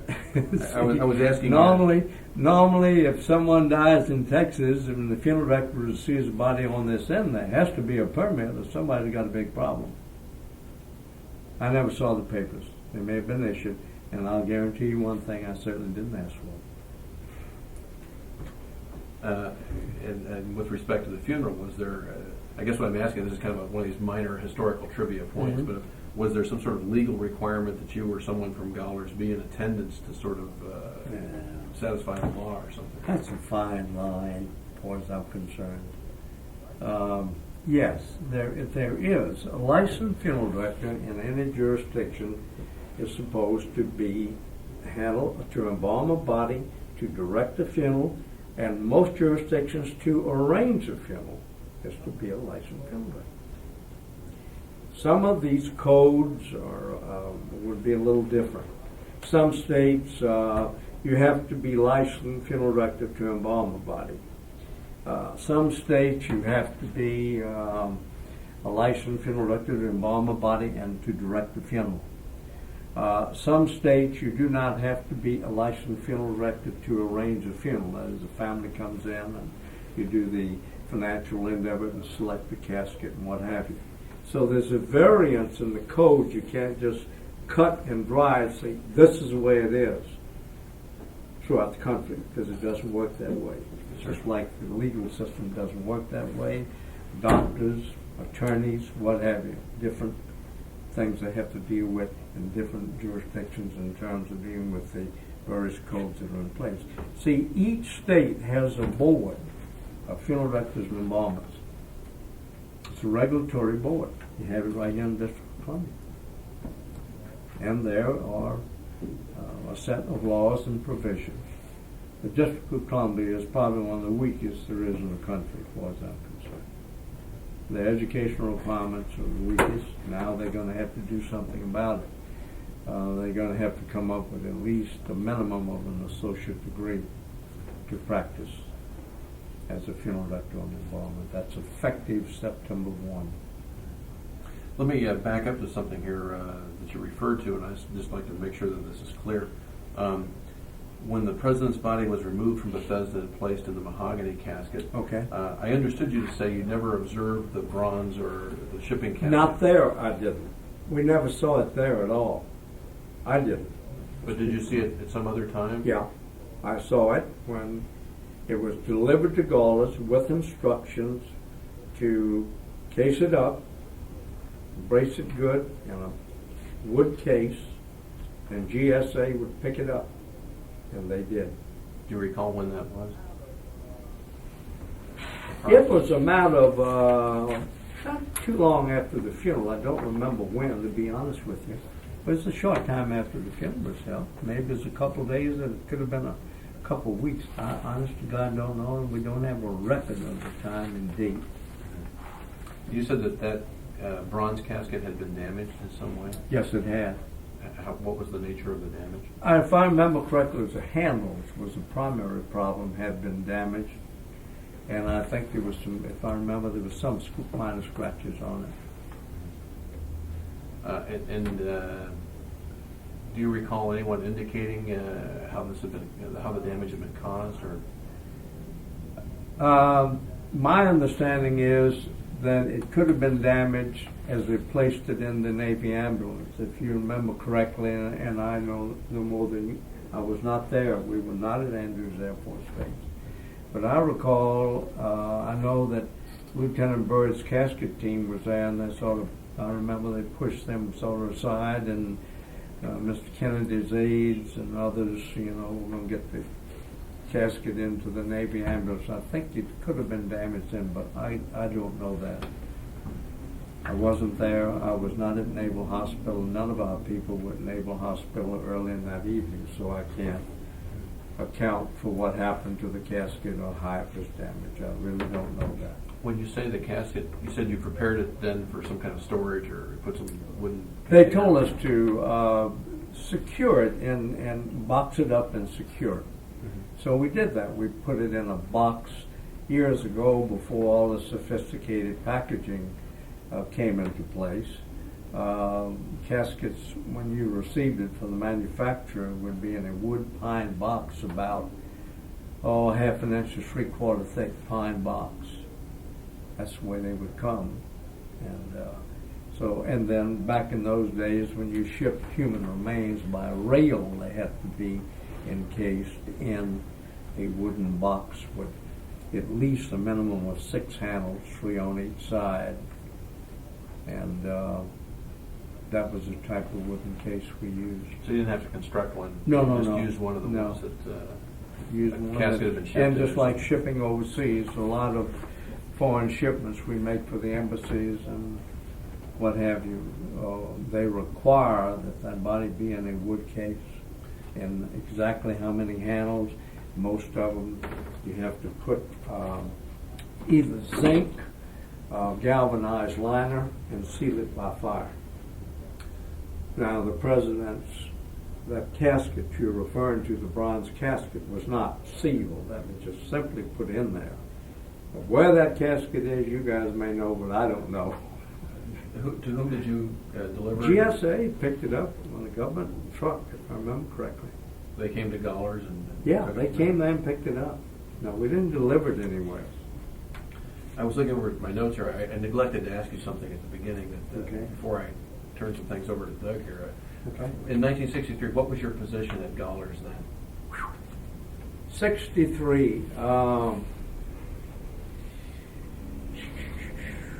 Operations manager. And That was a what did that entail? structural lines of authority and responsibility. Well, that was pretty well running the operational end of the business, including hiring and firing and putting together day-to-day operations.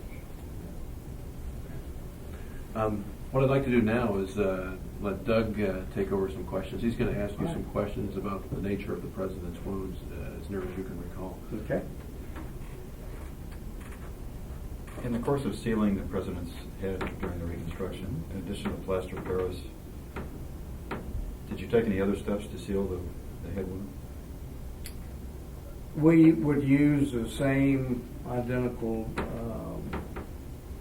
sealer that we use anytime we have, for example, let me give you an example of it. Maybe that's the best way to do it. As I told you, most bodies today we receive, if it's been an institutional death, such as a hospital opposed to a nursing home. I'd say probably now 80% of the bodies we receive in this area, due to all the training hospitals there in the Washington area, they are autopsy. The family consents to an autopsy. And so therefore, when we suture, after we finish the preparation, just keep in mind normally we work from the inside because all of the main arteries to the extremities obviously would be cut when that postmortem is done. And so when we suture what they normally do, there's a center cut, they'll go cut all the way down, or they'll do a thoracic cut and come up here like this and go down. So there's a lot of suturing to put that back together again. And we also, once we suture it, then we use a sealant. And we brush the sealant onto the sutured areas, and that provides a real fine seal. Some of these questions will get a little more specific. That's right. Bear with us. Was there any sheet of rubber or plastic sheet used in connection with the cranium to help seal the wound? Rubber or Plastic. don't think so. Okay. You mentioned that the face looked undamaged to you, except for some bruising and discoloration. Yes. Do you recall any of your people using any wax or any other sealant To the material best of my to plug any recollection, holes? no. As I indicated, the frontal bone was intact, all the facial structure was intact. There was nothing there and there's no lacerations. There's nothing there, you know, and in terms of his face exposed in that casket.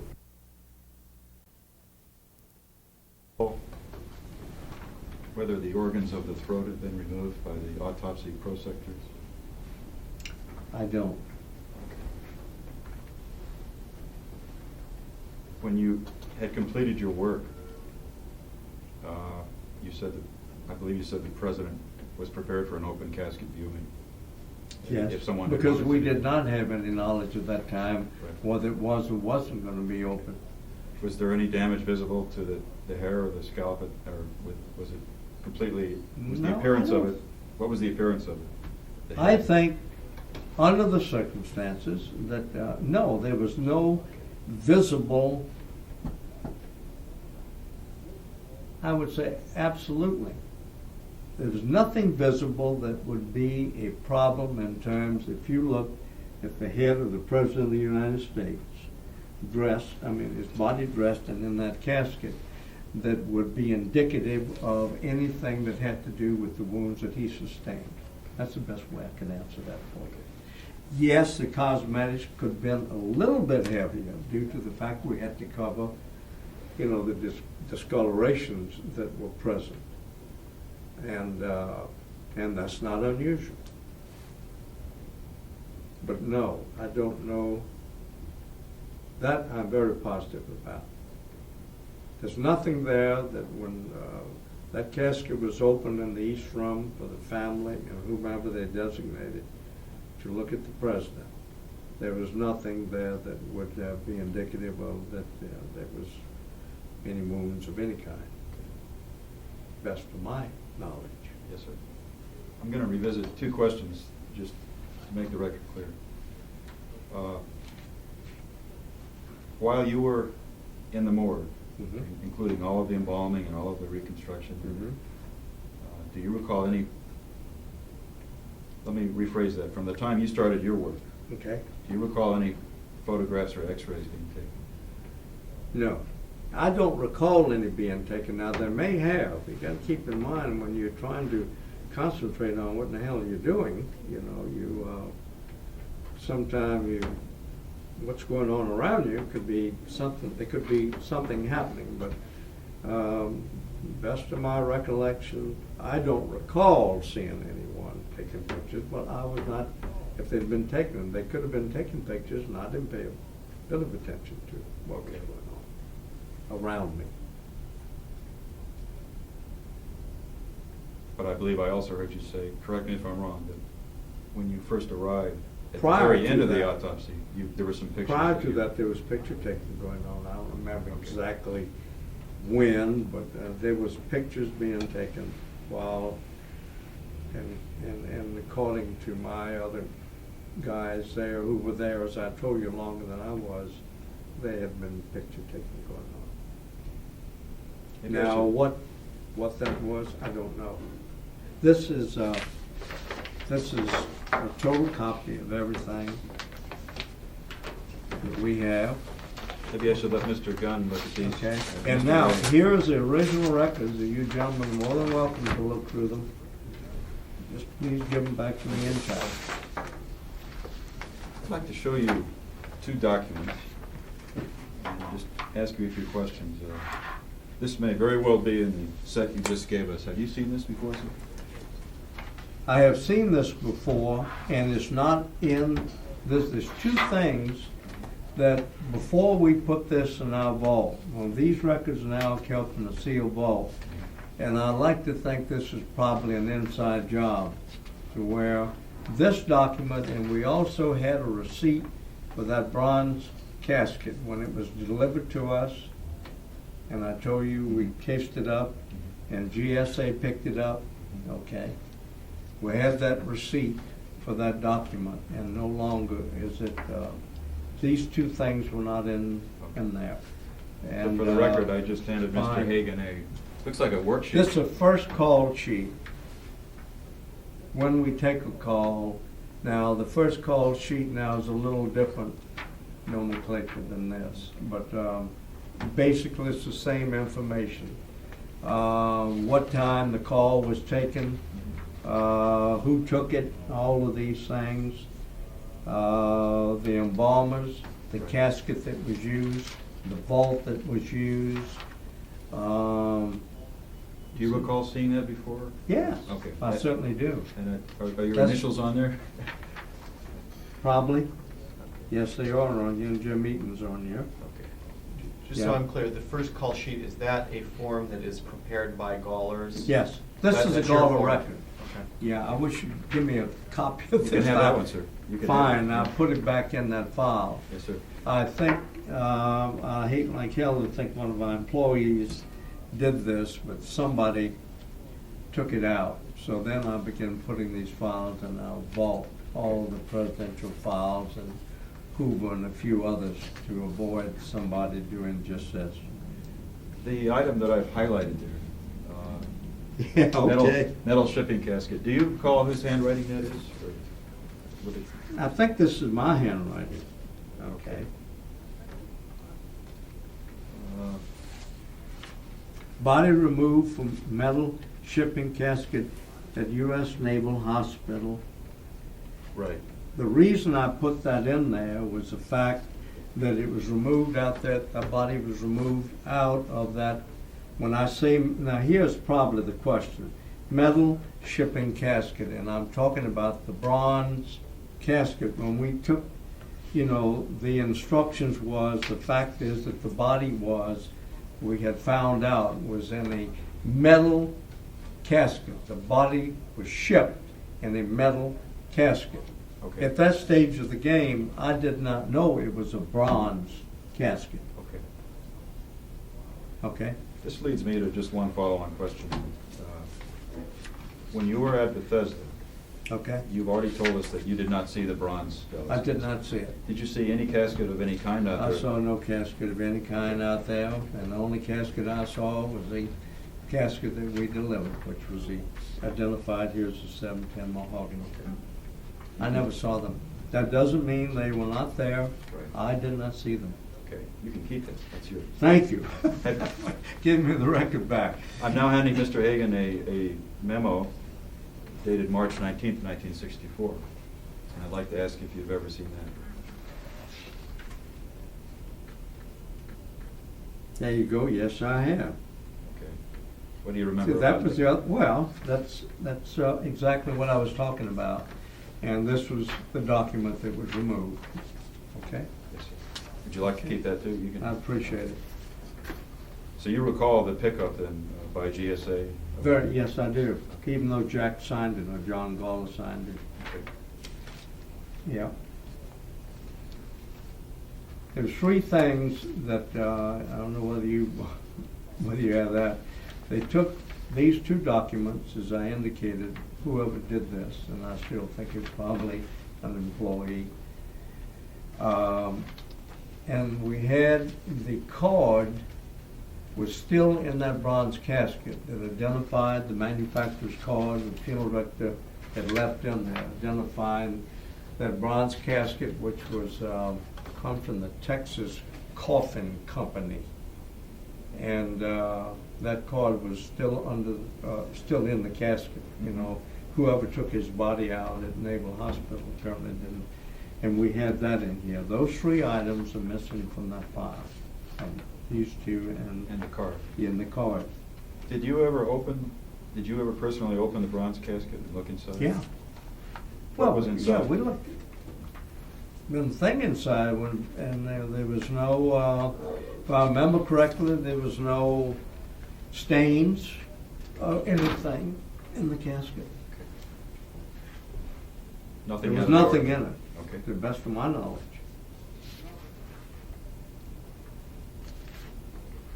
Jeremy, do you have any, before we move on, any questions of your own follow-up? Should we proceed with the drawings or with the three-dimensional? Why don't we ask him which he would feel most comfortable working with? For the sake of history and for Mhm. recording your observations of what you observed following the end of the autopsy, we're interested in the, as you can best recall, the general size and locations of the President's cranial wounds as you observed them.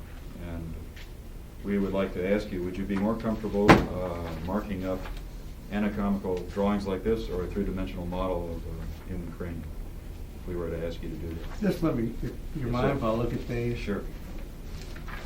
We've got 3. We've got a lateral, a posterior, and an anterior view.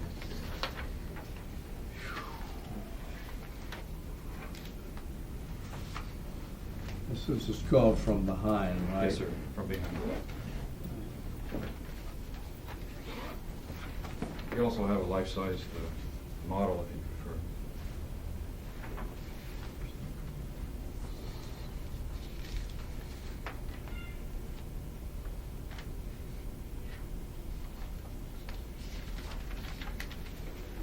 What have we got here?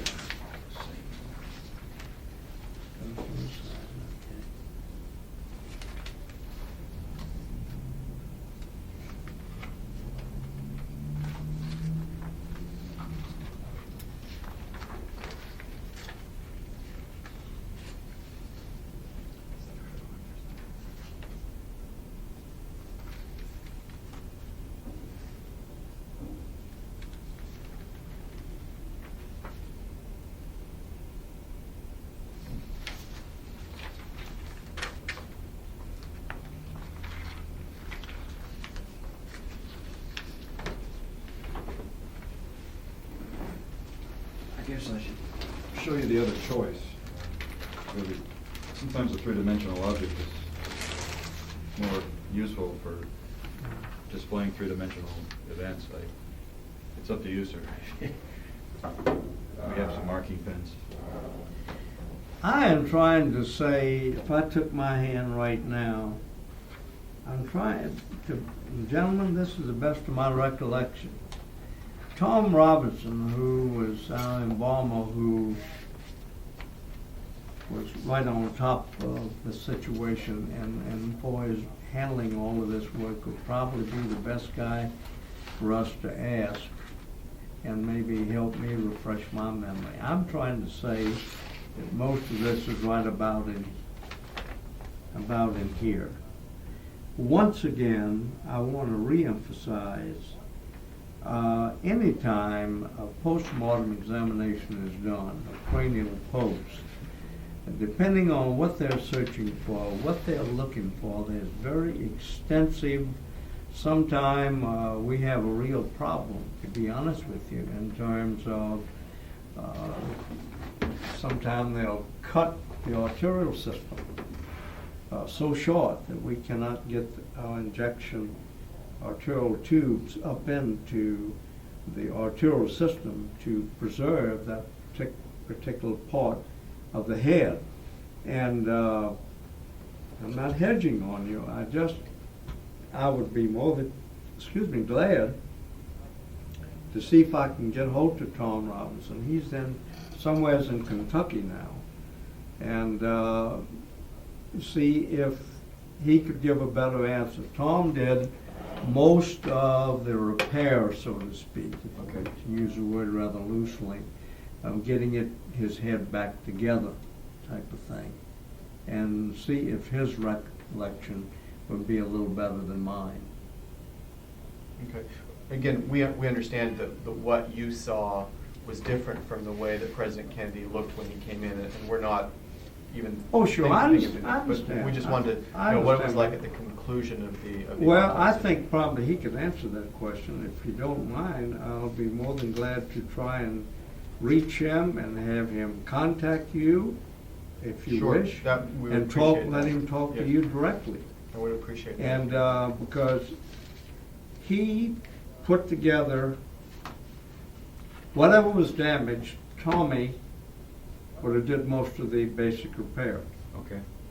Keep in mind that even though I was in charge of this, and it was true that everything is right, and my signature on that, but I'm in and out, in a sense of the word, with meetings at that time with Joseph Gawler, with Secret Service and other things about when we get to the White House and 40 dozen other things are going on. I want you to know that.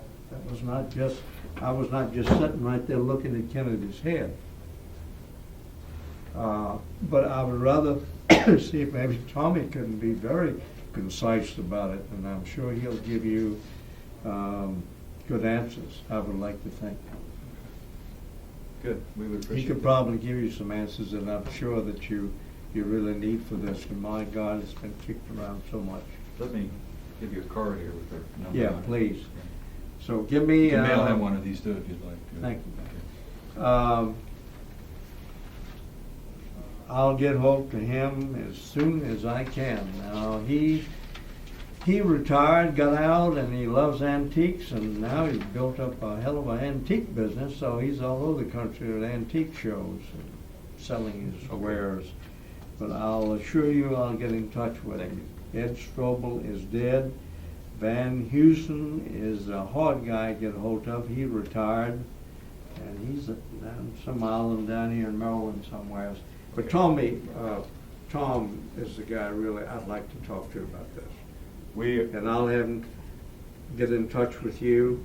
Super. And To the extent that you know the location of the other people who were present, that would be useful for us as well. oh, I'll be glad to. Van I'll get John Van Heusen. That's it. Mr. Strobel. Ed Strobel's dead. He died. Would you please, when you call Mr. Robinson, would you please tell him that we are completely aware that he had an interview with the House Committee on Assassinations in Yep. 1977? Yep. We feel that there are many questions that were not adequately resolved by their questioning. Okay. I think he tried to be very forthcoming, but the questioning could have been better, and the record was not verbatim, it was a summary, so, well, I'll be glad to. partially, but good, okay. Tell him we're aware of that. We have, Okay. we have. Now, additional- Tommy will answer it without any problem, I'm sure. I think you'll find him will respond to your questions right down to detail, because he had his head, so to speak, right down in Kennedy's head for 2-3 hours. Okay.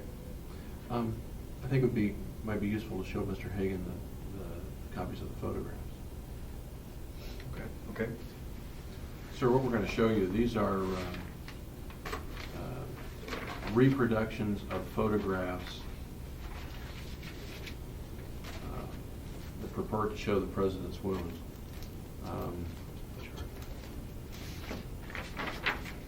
And what we'd like you to do in examining these is just tell us whether or not this corresponds to your recollection.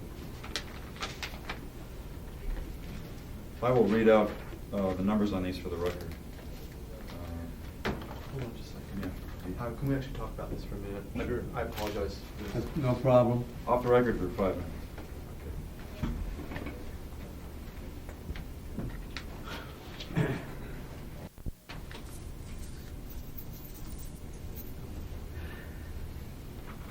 Okay.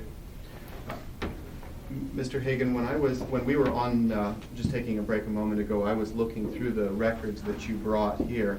and I noticed a letter dated July 15th, 1991 from Harrison Livingstone to you, and attached to that letter there are some photographs, and I'd just like to show you the photographs if I could and ask you a question about them. First of them, one of the photographs, which appears that they have been reproduced from a book, seems to show the back of a head of a person with some, what again appears to be gloved hands, perhaps pulling some hair or scalp at the top, and that photograph is on the left of the sheet. On the photograph on the right, it shows what seems to be the top of a head with, again, what appears to be a nose of a person facing up. And on that sheet at the top, there's handwriting which looks as if it says, "Did the top of the head look like this?" Could you look at these two photographs and tell us if they seem to resemble in any way what you saw on the night of the autopsy and the night that the embalming was performed on President Kennedy? Yes, I would say they would resemble pretty much what I saw, but as far as trying to identify over and above the fact that these photographs could be anybody's head, really. I could not ascertain from these photographs exactly what is going on here. Is that the gloves? I would assume that the people who were doing the postmortem wore gloves. Our embalmers wore gloves. But I cannot, from these photographs, really identify anything that I feel that would be, for the record, that I could tell you that I could identify by looking at these photographs anything that would be helpful to you. For example, when at the time that you walked in, which again was towards the very end of the autopsy, Right. Did President Kennedy's head appear as it is on the left, that is with the scalp intact over what appears again the scalp to be intact over the back of the head, showing the cowlick area down to the bottom hairline? I would like to think that yes, the back of his head, back in this area, and keep in mind I was not paying all that much attention to his head, and where I was seated, I could not identify a laceration or a wound or something like that and be definitive about it. But as far as the back of his head and the hair, yes, I would say it looked something like that. Okay. How close did you get at any point to seeing the back of the head? Not until the embalming operation began. And Mr. Robinson, Mr. Strobel, Mr. Van Heusen were actually right there working with the preparation of the president. I am in and out of that preparation room with meetings with Mr. Gawler and the ceremonial people and security people. What is the closest that you ever got to seeing the back of President Kennedy's head after the embalming process began? I would say I was very close, but not particularly in terms of going back in my memory now and trying to describe where a laceration was, where the bone was broken. I can't do that. And I don't know. The other thing is, and I believe I indicated this, in terms of trying to maybe identify, was there bone marrow missing? I don't know. But I think probably Tom Robinson is a man who can definitely answer that question for you. I can't. Okay.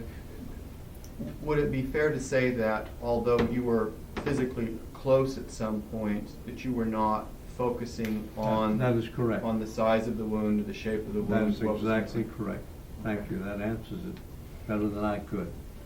But Mr. Robinson would be able to identify, if his recollection, I think, is as good as I think it would be. Tom can identify much better than I as to, and really focus on what you really have here. Okay. And certainly in terms of putting his head back together, so to speak, and the problems incurred, the suturing, all of these things, I think Mr. Robinson could answer those questions for you. Okay.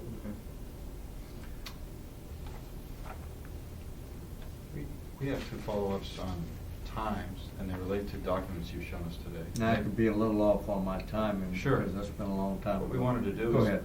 show you each one of these and ask you if the time written on each document refreshes your recollection in any way. Okay. On this first call sheet, sir? Yes. In the middle of the page, under casket delivery details, next to the, what presumably is the mahogany casket that you provided, there's a time of 2 a.m. written. Whatever here is correct. Okay. Would that That's indicate correct. probably the I time? knew it was around midnight, it could have been after midnight, and this would be correct. Would that indicate you think the time that it arrived at Bethesda or some other? I would say that's the time it arrived at Bethesda. Okay. And that's the time that you arrived at Bethesda then, is that correct? I would say yes, Because you drove the casket? I did. Oh, that could be the time it left Gaulis. Gosh, you got me on that one. Let me follow up. I mean, one of the questions would be, is if this 2 a.m. reflects approximately the time that you arrived at the hospital, that would just help us clarify how long the autopsy continued. So, previously you had spoken of it being in the 11 o'clock to 12 o'clock range. Does this help refresh your recollection as to? Well, the autopsy, I'm sure. Let me just be sure right there. God, it's so hard to remember this stuff.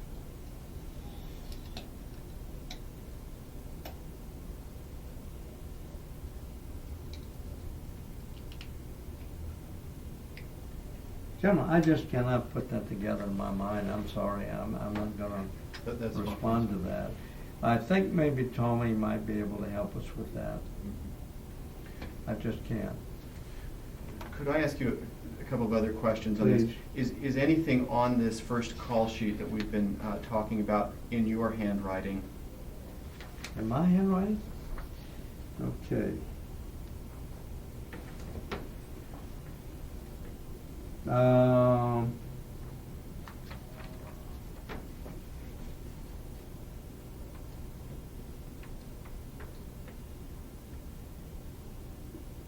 Where it says White House, that's mine. Remove to White House from U.S. Naval Hospital, U.S. Government, ambulance, autopsy, yes. And the rest of that information in there, conveyance.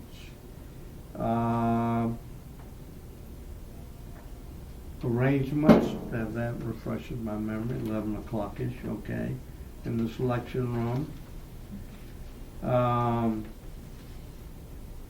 U.S. Government, that's mine, own, okay.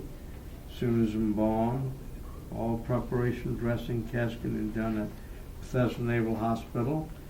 All the next casket order information is mine. Casket delivery details is mine. Flag okay is mine. Down below is Jim Eaton, E-A-T-O-N. Jim Eaton. Below that, the Wilmot Vault, the information on the wall. With the initials J-E-H, That's mine. did you write that yourself? Those your? I'm pretty sure, yes, I would have wrote that Okay. myself.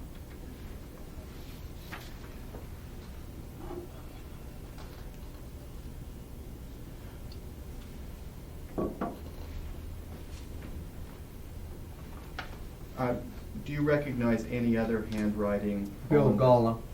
And which? William, see the B here, and then the B, received by Bill, That's B. in the top right-hand corner. Yeah. Let's see. John F. Kennedy's his handwriting. Dallas, Texas is Bill's handwriting. Colonel Miller is Bill's handwriting. And the date and time, I'm pretty sure is Bill's handwriting. That's all. That's all he had to do with it, really. He took the initial call, and then most of the other conversation would have been with myself or Joseph Kohler, with anyone at the time. Okay. Most of it. If we could go back to some things we talked before, where it says arrangements when, on the first call sheet, what is the arrangements and when referring to? Referring to when the family come in to, not the family in this case, but when his aides came as Powers and the other people come in to select the casket. That was the only arrangements per se that were made directly with Joseph Kohler's sons in terms of dealing with the Kennedy family. Do you recall now when you wrote down the information that is on the first call sheet? Some of that probably could have been done after the, it wasn't, all of this would not have been written maybe right at the time that it happened.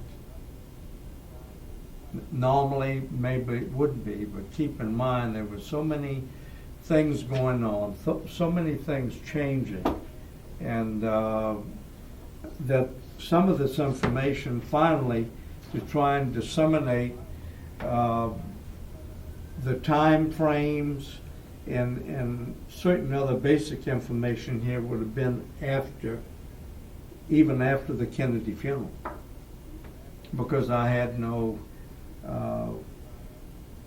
so much going on. I think I didn't get any sleep for about 40 some odd hours.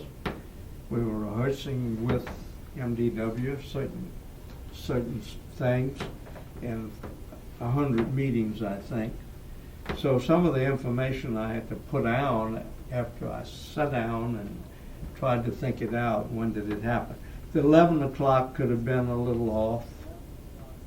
But you wrote the information down, you would estimate, within a few days of the death I of would President say Kennedy. so, for the most part.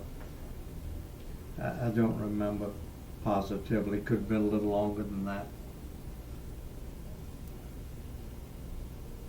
And so as you think back now, trying to put together your recollection and reviewing this form again, would you think that a more accurate time for the time of the arrangements would have been? Could have in the been 11 later. o'clock?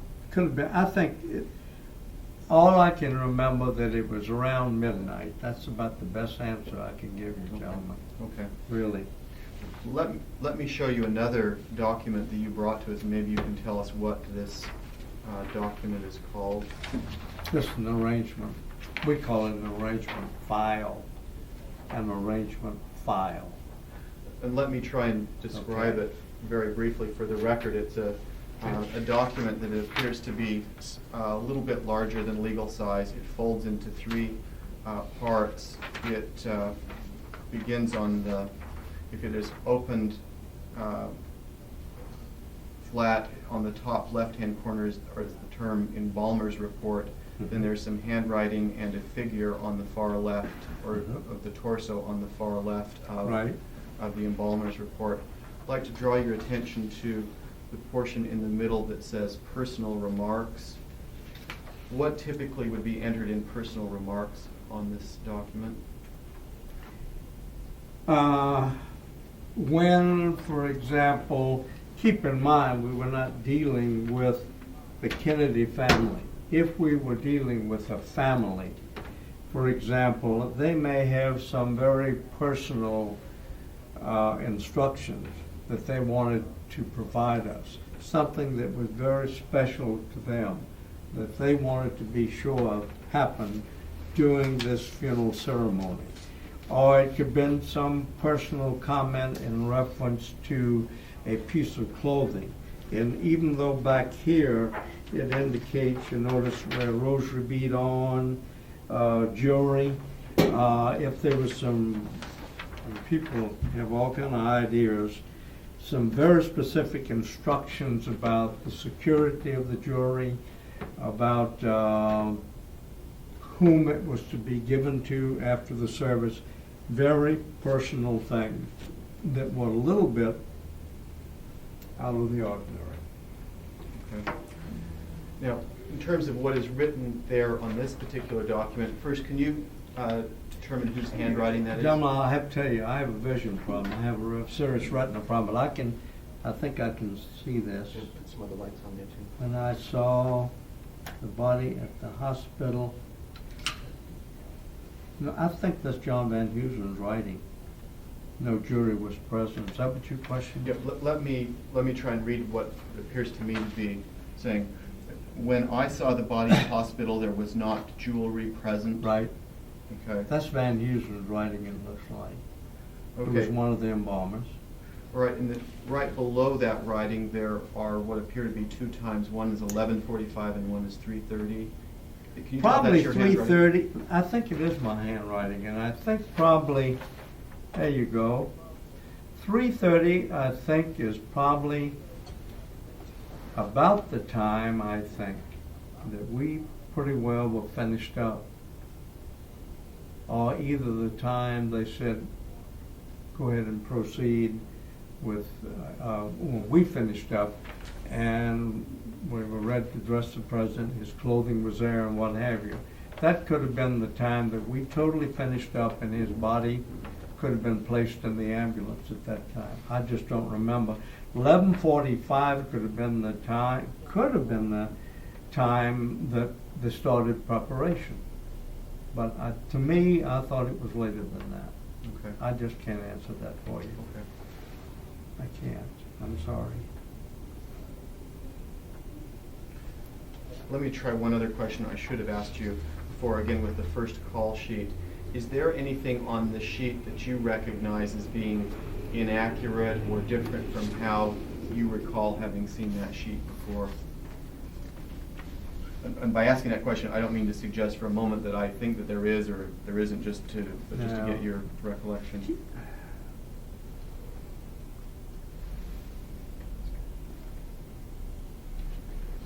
I don't think so.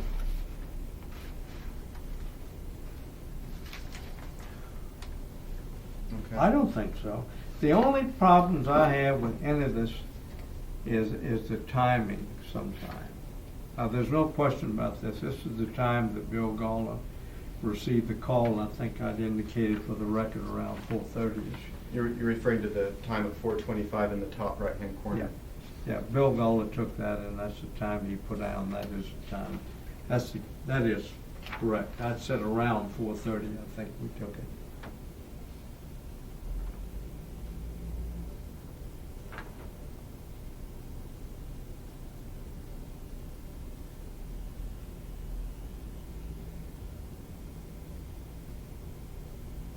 And this is Joseph Galla's handwriting here. You're referring to the portion on the arrangement sheet that is under the heading Remarks. Yeah. Let me just see one other thing here. This is my writing here, Captain McNamara. But this is Joseph Galla's. When they come in to make the arrangements that evening, Joe put that in there. Remember, that's his writing. Not mine, that's his writing. But both you and Mr. Galler were there together. I met, when they come in, Joe and I in fact, I think I greeted them at the door, and due to the fact that I was trying to do 40 dozen other things about that time, he said, well, why don't I go ahead and see this family, Joe, and you try and get the rest of your things together, because there was 9 million phone calls, and the press driving us crazy, and well, you can imagine what was going on about that time. I'm sorry, I apologize for keep jumping back and forth between documents, but now Go we're ahead. back to the first call report, and it makes reference to the arrangements that I asked you about the time, 11 p.m., and it says where, and it's SR. Showroom. Showroom. Okay. Selection room. Selection room, okay. That could be off a little bit, don't pin me on that time, but not a lot, don't get me wrong. It was Around midnight, as I said, that's the best of my recollection with all of the other things that were going on. Okay. Phew. Okay.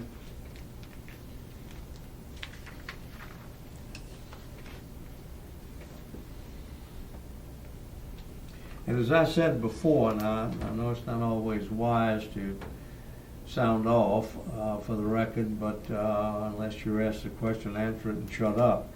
But on the other side of the coin, I'm not put together that way. What did I want to say, damn it? About this? Totally lost my train of thought. Totally lost it.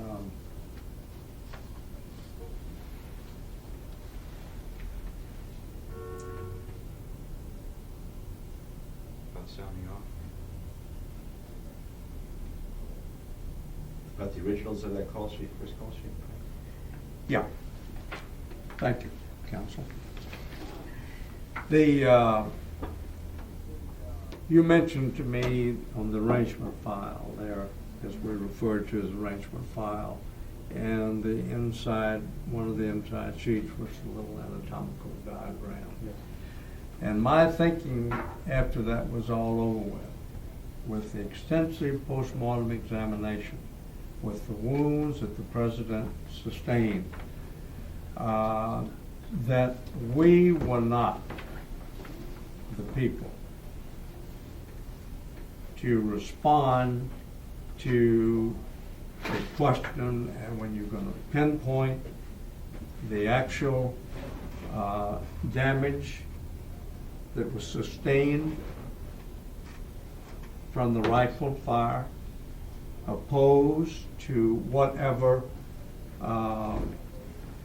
in terms of dealing with the postmortem examination, what had they done? What had they moved? Had they cut tissue? Had they not? Had they cut part of that calvarium? And I felt that I'm not going to respond to that in this case, because as soon as I would answer that question, well, I think, this is the way I feel about it. I am not a ballistic expert. I am not a forensic pathologist. We were the embalmers for the sole purpose of what I'd said previously for the record. And that is the reason that that was not filled out. I felt, hey, we're not going to do that. There's nothing in the way of trying to hide information. God knows that was not the case. So in case you were probably wondering, well, why didn't they do this report? That's why we didn't do that report. Say, if I could ask, do you have recollections of what you observed on that day as far as the president's head? My comment to that would be there was extensive damage to President Kennedy's head. And could you today describe what that damage was? I think I answered that a while ago, really.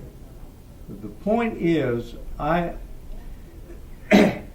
when I say extensive damage, it was all in terms of putting President Kennedy's head back together.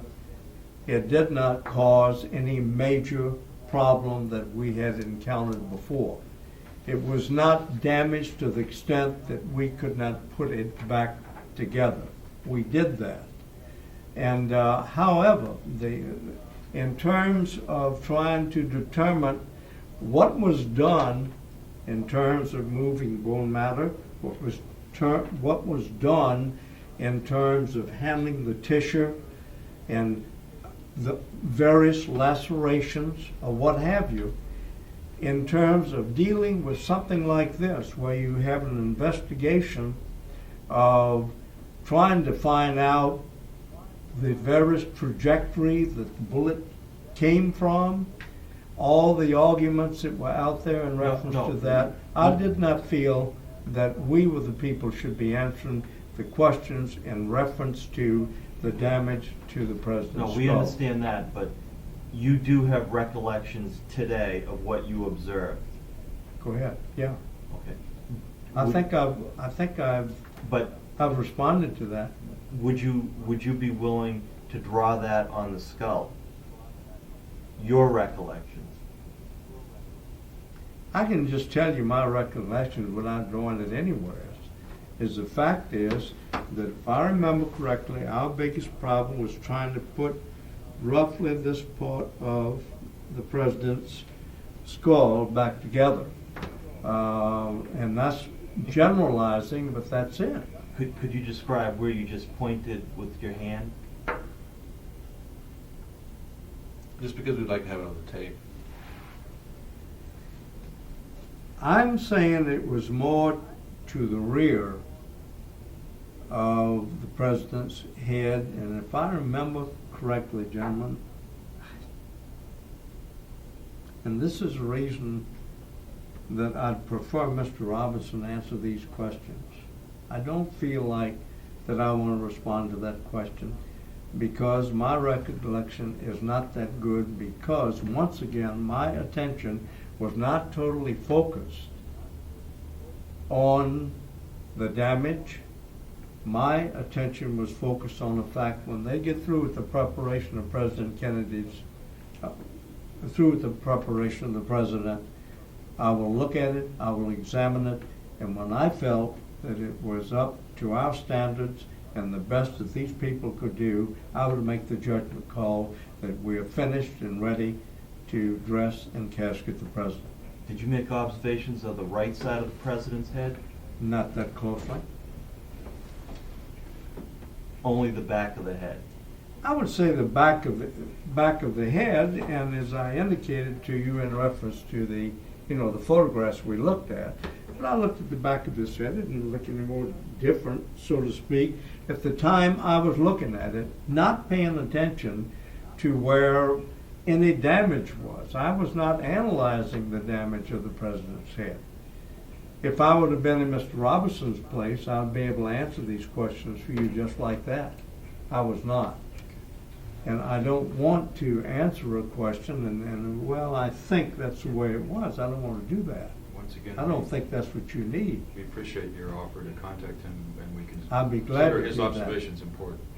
His observations are very important because Tommy was the guy that really put President Kennedy's head back together. And he was sitting there looking for all that period of time, it's concentrating right here primarily, because all of our arterial embalming would have been done from the extremities, which means they'd have been injecting the aorta, okay, and down the femorals and the brachials and ancillaries of the arm. So he is really right there all the time, that whole period of time.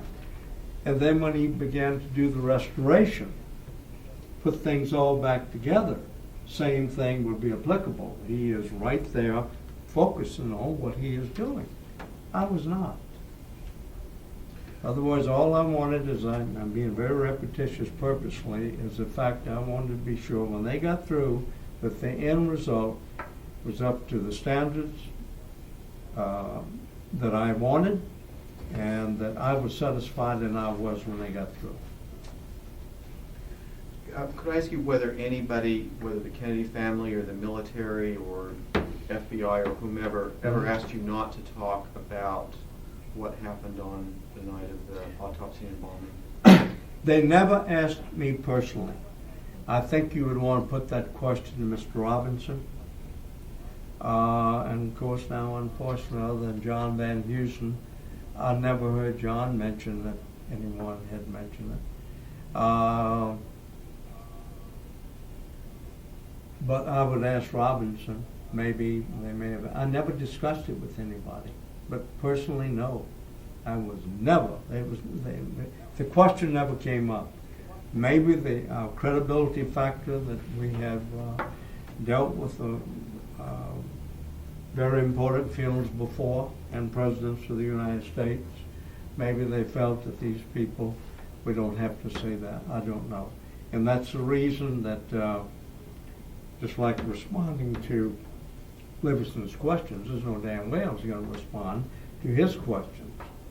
I'll respond to yours, but I'm certainly not going to, and especially with this situation, I'm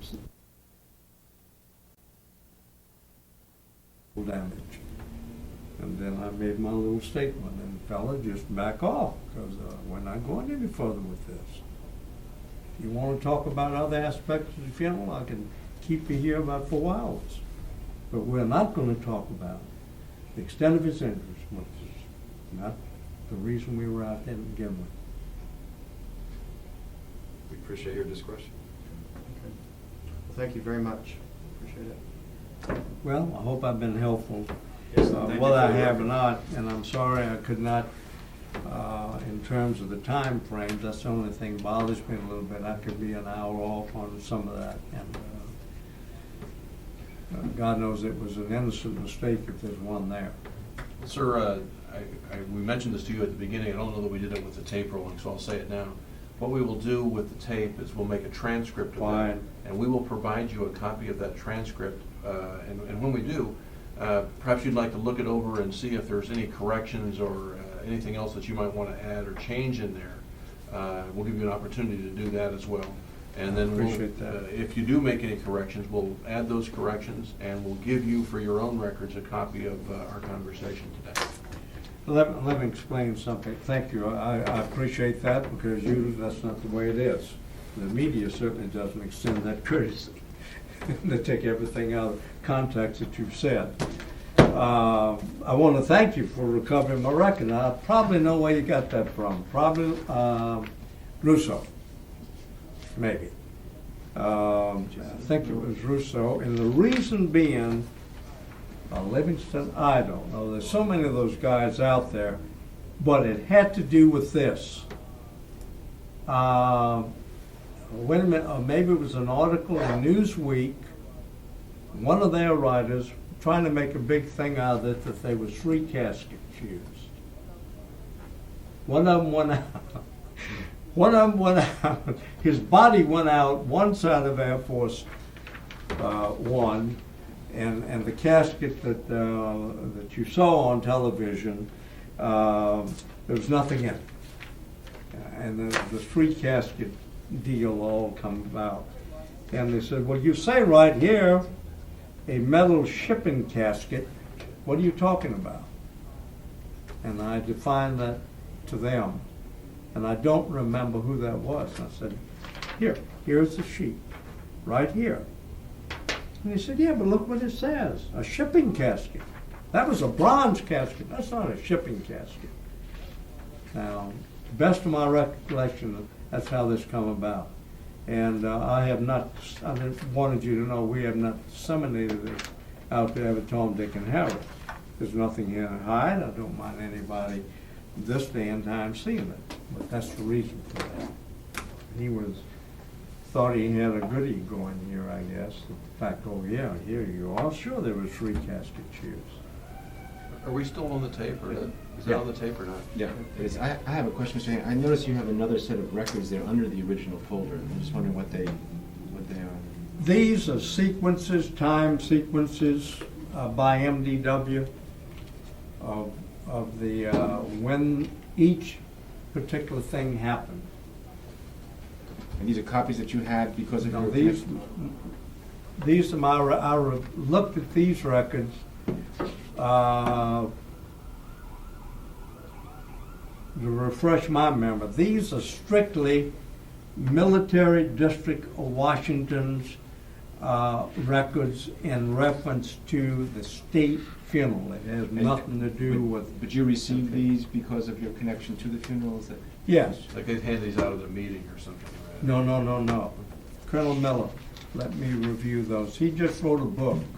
But did you have these at the time? Did you receive these in 1963? Oh my God, no. I've had those about 2 weeks. Oh, I see. Had nothing to do with it. I do a presentation. I just came back from Minneapolis. I do a presentation on the JFK funeral in terms of dealing with the logistics of the funeral, the ceremonies that are provided, what is the significance of the comparison horse, what is the significance of the stirrups, the boots backwards, answering questions like, well, how did they get the Lincoln catafalque from the east room of the White House to the rotunda? Well, they didn't.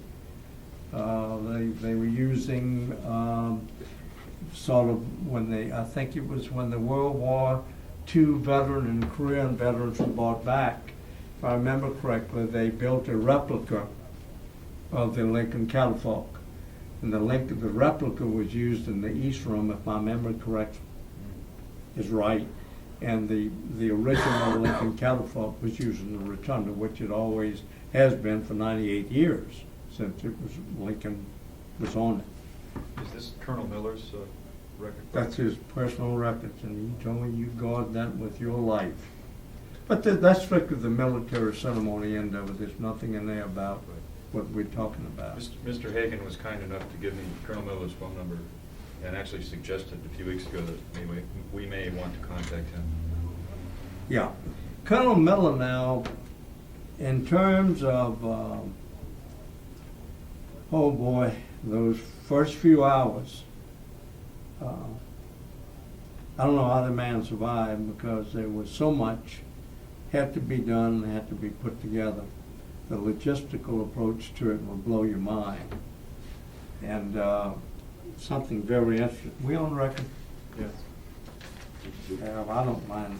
Just there's no bearing on what we're talking about. But for example, interesting things which I talk about. The fact of take the time sequence. When they sit down and put all this together, now you keep in mind you're moving almost 7,000 military bodies around, ceremonial troops, the Guard, Reserve, everybody was used during this funeral, so to speak. And from the time that the ceremony started at the Capitol until they halted the caisson at Arlington National Cemetery, from the planned time frequency that they had put together, there was exactly, let's see, at 14:32, the caisson halted at Arlington National Cemetery, and at 14:42, actual time, the caisson halted at Arlington Cemetery, and at 14:32 was the time frame they had planned it. Now, I don't know. I asked Colonel Miller, and he said, Joseph, there's only one answer to that, and that's the guy upstairs. We were very fortunate, because see, all of that was timing that flyover. We had these 50 jets, as you gentlemen know, flying around in Richmond, and that's about a 10-minute shot in here, and trying to time that when that body was being placed on that mooring device. I don't know how in the world they got it all together, but they did. If we were to want a copy of this record, You'd have to talk to we Colonel wish we Miller should talk about to that, Colonel John. Miller. I appreciate it. Understand. Maybe I'll just tell Paul that, we'll return, that I had mentioned this to you. This But- document that you were just reading the times off of, is that? That's part notes- of this. I just took them off of here. Okay, those are his notes on there? No, or these are those my are notes. Your notes, okay. Yeah. Okay. This was part of my rough draft of the presentation I do. This was just a rough draft. Okay. I have it all typed up into outline form. Of course, something like this, I have it all down. But these are his official notes. He's writing a book called Don't Rain on My Parade. He had quite a career. See, he did Roosevelt. He did Kennedy's inaugural. Then turned right around and, the funeral. So he's a very interesting man. But he was telling me he's having a hell of a time getting the book. We off the record? We can go do that. He said off the record. he said he was having a very difficult time getting